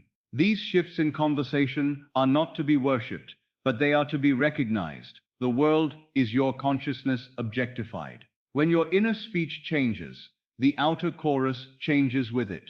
There are times when the signs are even quieter than this. No money has appeared yet. No call has come. No letter has arrived. And still, something has undeniably changed. A peace descends where anxiety once ruled. You wake in the morning and do not feel the old dread. You think of the matter, and instead of contraction, there is space. You notice that your breathing is softer, your body less tense, your mind no longer racing to calculate and control. Do not underestimate this sign. In many cases, it is the greatest sign of all. For peace is not mere comfort. Peace is evidence that the state has been accepted. It is the inward signature of completed creation. I have told many who came to me in distress that the first manifestation may not be a visible object, but a new feeling. They expected money, the letter, the result, and yet the first thing to arrive was rest. They thought, at first, that nothing had happened, yet in truth everything had happened. For once the state changes, the outer must follow. The peace is not a consolation prize. It is the proof that the new state has taken root. If you can feel peace where you once felt panic, then the law is already at work. Treasure that peace. Protect it. Let it become your dwelling place. And gratitude must accompany all of this, not as a technique performed to force results, but as the natural fragrance of faith.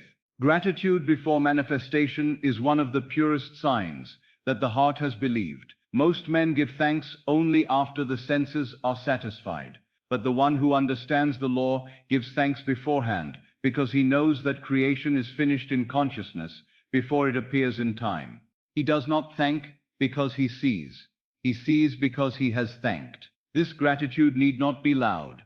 It need not be theatrical. It may be a simple inward whisper as you move through the day. Thank you. Thank you for the peace that has replaced fear. Thank you for the small correction that has appeared. Thank you for the unexpected conversation.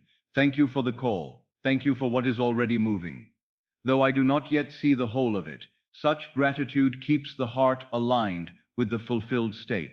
It prevents the mind from slipping back into complaint and measurement. It teaches you to recognize the bridge of incidents as grace in motion. I recall a woman who had been practicing the law sincerely, yet she remained troubled because she expected the fulfillment to arrive all at once in some dramatic and undeniable way. She had imagined, felt, and prayed, but when little improvements appeared, she dismissed them as insignificant. A small refund came, and she said, "Well, that is not enough." A favorable conversation occurred, and she said, "Yes, but the main problem remains." A sense of peace entered her sleep, and she said, "I still need the outer proof." In this way, she kept stepping over the very signs that were telling her the bridge had begun. When she came to me, weary and uncertain, I asked her not first what she wanted, but what had already changed. At first, she insisted nothing.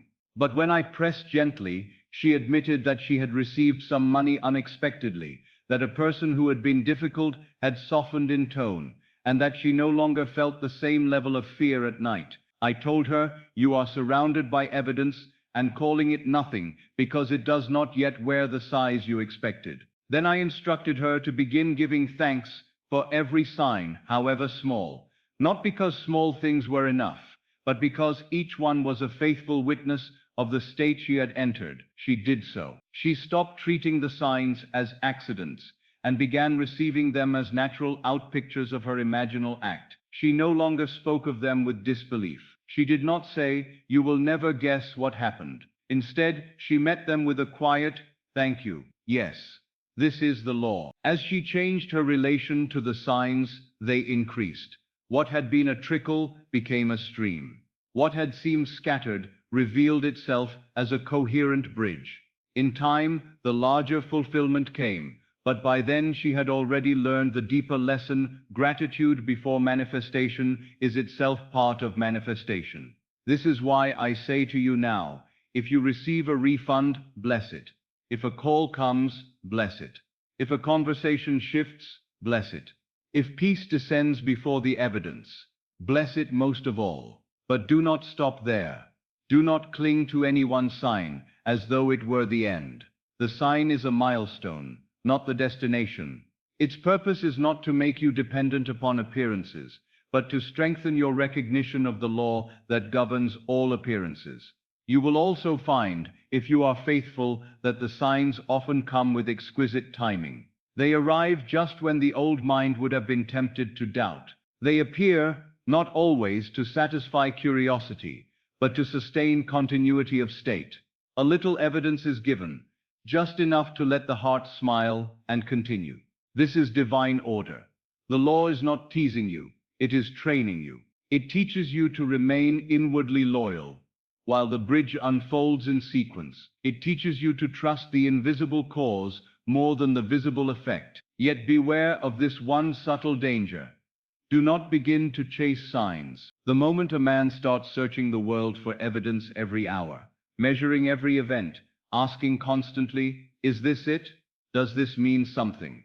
He has left the Sabbath and returned to strain. Signs follow faith.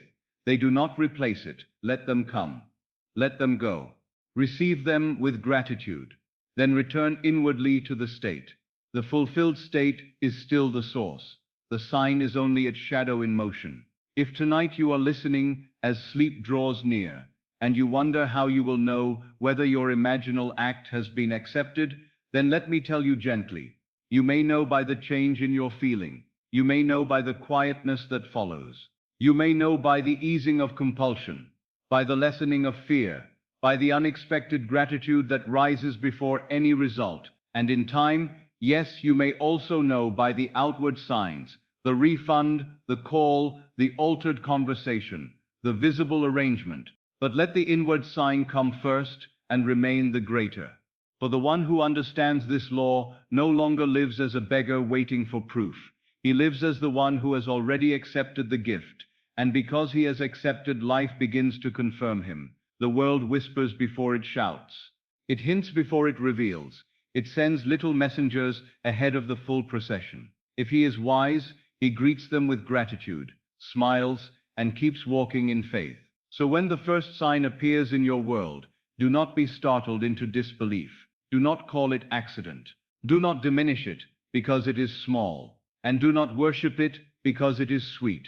Receive it as you would receive the first light before dawn, with quiet recognition. The sun need not yet be above the horizon for you to know the day is coming. The first light is enough to tell you that night has already begun to yield.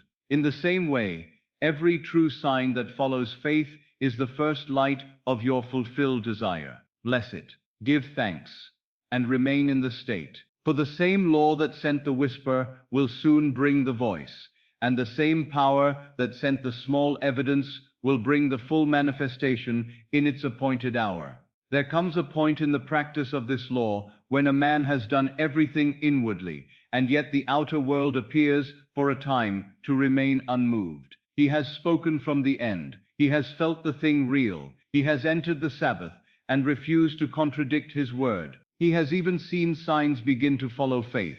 And then, perhaps, there is a delay, a silence, a stretch of days in which the senses report no final fulfillment. It is here, more than anywhere else, that the soul is tested in the art of persistence. I tell you from experience, delay is not denial.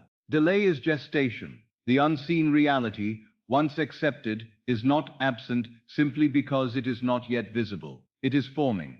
It is arranging itself through channels your reason cannot trace. The world of Caesar moves by sequence, by intervals, by 1,000 interwoven actions. The world of imagination moves instantly. When you have accepted a state, it is finished in imagination at once. But the shadow cast by that state may take time to lengthen across the stage of space and time. That interval is what men call delay. Yet to one who knows the law, it is only gestation. Think of a child in the womb. The mother does not uproot the process because she cannot yet hold the child in her arms. She does not accuse life of failure because the form is not complete on the first day. She accepts the hidden growth as real, though her eyes cannot yet behold its finished shape. So must you learn to live with your assumption. You have conceived in imagination. Therefore you must allow the invisible to ripen into visibility. To become agitated in that interval is to place trembling hands upon a holy process. And what men call resistance is often nothing more than the dying echo of the former state.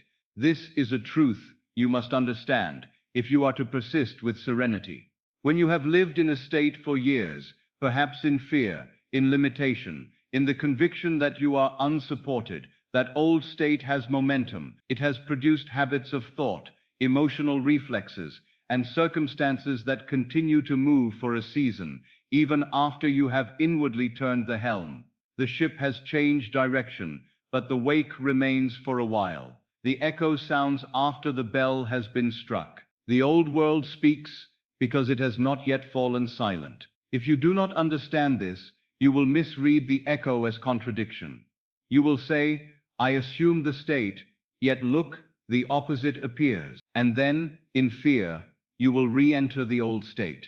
Breathe life into the dying echo, and prolong what was already passing away. But if you understand the law, you will look upon resistance with an entirely different eye. You will say, this is not the truth of my being. This is only the last reverberation of what I formerly believed. Then you remain still, and the echo dies for lack of your attention.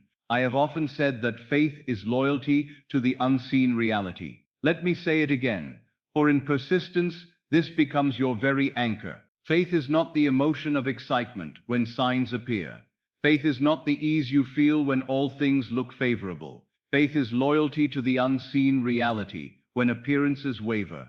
It is the quiet refusal to abandon what you have accepted inwardly simply because the outer world is slow to rearrange itself. It is fidelity to the imaginal act when no applause comes from the senses. There were seasons in my own life when this had to be learned not as a lovely phrase but as discipline. I had accepted a state, felt it real, and then found myself moving through days in which the visible world offered no final proof. The old mind would whisper, perhaps you imagined wrongly. Perhaps nothing is happening. Perhaps you should return to planning, forcing, worrying, and pleading. But I learned to recognize that whisper as the voice of the old state asking to be fed again. And instead of arguing with it, I remained with my assumption. At times, persistence is not dramatic at all. It is not standing on a mountain and shouting declarations into the sky. More often, it is very gentle. It is waking in the morning and quietly remembering what you have already accepted. It is moving through the day without narrating lack. It is refusing to retell the old story to yourself or to others. It is blessing appearances without bowing to them. It is saying inwardly, with calm conviction, I have already spoken. It is done, and then going about your day. This gentleness is a great strength. The world mistakes persistence for strain, but true persistence is restful. When delay comes, the tempted mind wants to force an answer. It wants to peer ahead, to calculate, to demand signs on command. But this very agitation belongs to the old state. The new state does not strain to confirm itself. It simply remains itself. If you have assumed that you are supplied, then persist not by frantic repetition, but by dwelling as one supplied. If you have assumed freedom, then persist by speaking, moving, and inwardly interpreting the day as one who is free. Persistence is continuity of being, and when resistance appears, I would have you reinterpret it at once. If an old bill arrives, if an obstacle presents itself, if a person speaks doubt into your ear, do not call it defeat. Call it the dying echo.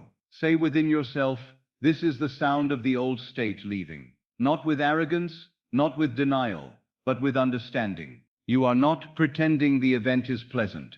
You are recognizing its nature. It is not a fresh decree.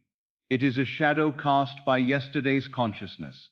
Today's consciousness has already moved elsewhere. I remember a period in my own life when I was in severe need, and I had accepted inwardly that I was provided for. I had done the inner work sincerely. I had entered the feeling of supply and rested in it. Yet outwardly, the matter did not resolve at once. Days passed, then weeks. During that interval, there were moments when the senses tempted me strongly. The old evidence remained. The visible means were not apparent. Had I judged by appearances, I would have said, nothing has happened. But I knew enough of the law by then to remain loyal to the unseen. Each day, I returned not to desperation, but to the feeling of fulfillment. I did not make a labor of it. I did not keep digging up the seed to inspect it. I simply kept faith with the state I had accepted. I walked as one supported even while the senses still argued. I spoke inwardly from completion, not from need. And whenever doubt rose, I treated it as an old habit, not a revelation. Then, after weeks of seeming silence, the fulfillment moved through a channel I had not planned and could not have arranged by will. A man whom I had known, and from whom I expected nothing, sent me a gift. It came with the most natural simplicity, and yet to me it was luminous with meaning. He wrote in substance that he had felt impelled to send it, that he had thought of me and wished to do so. To the world, it might have appeared an ordinary kindness. To me, it was the visible arrival of what had long been real in imagination.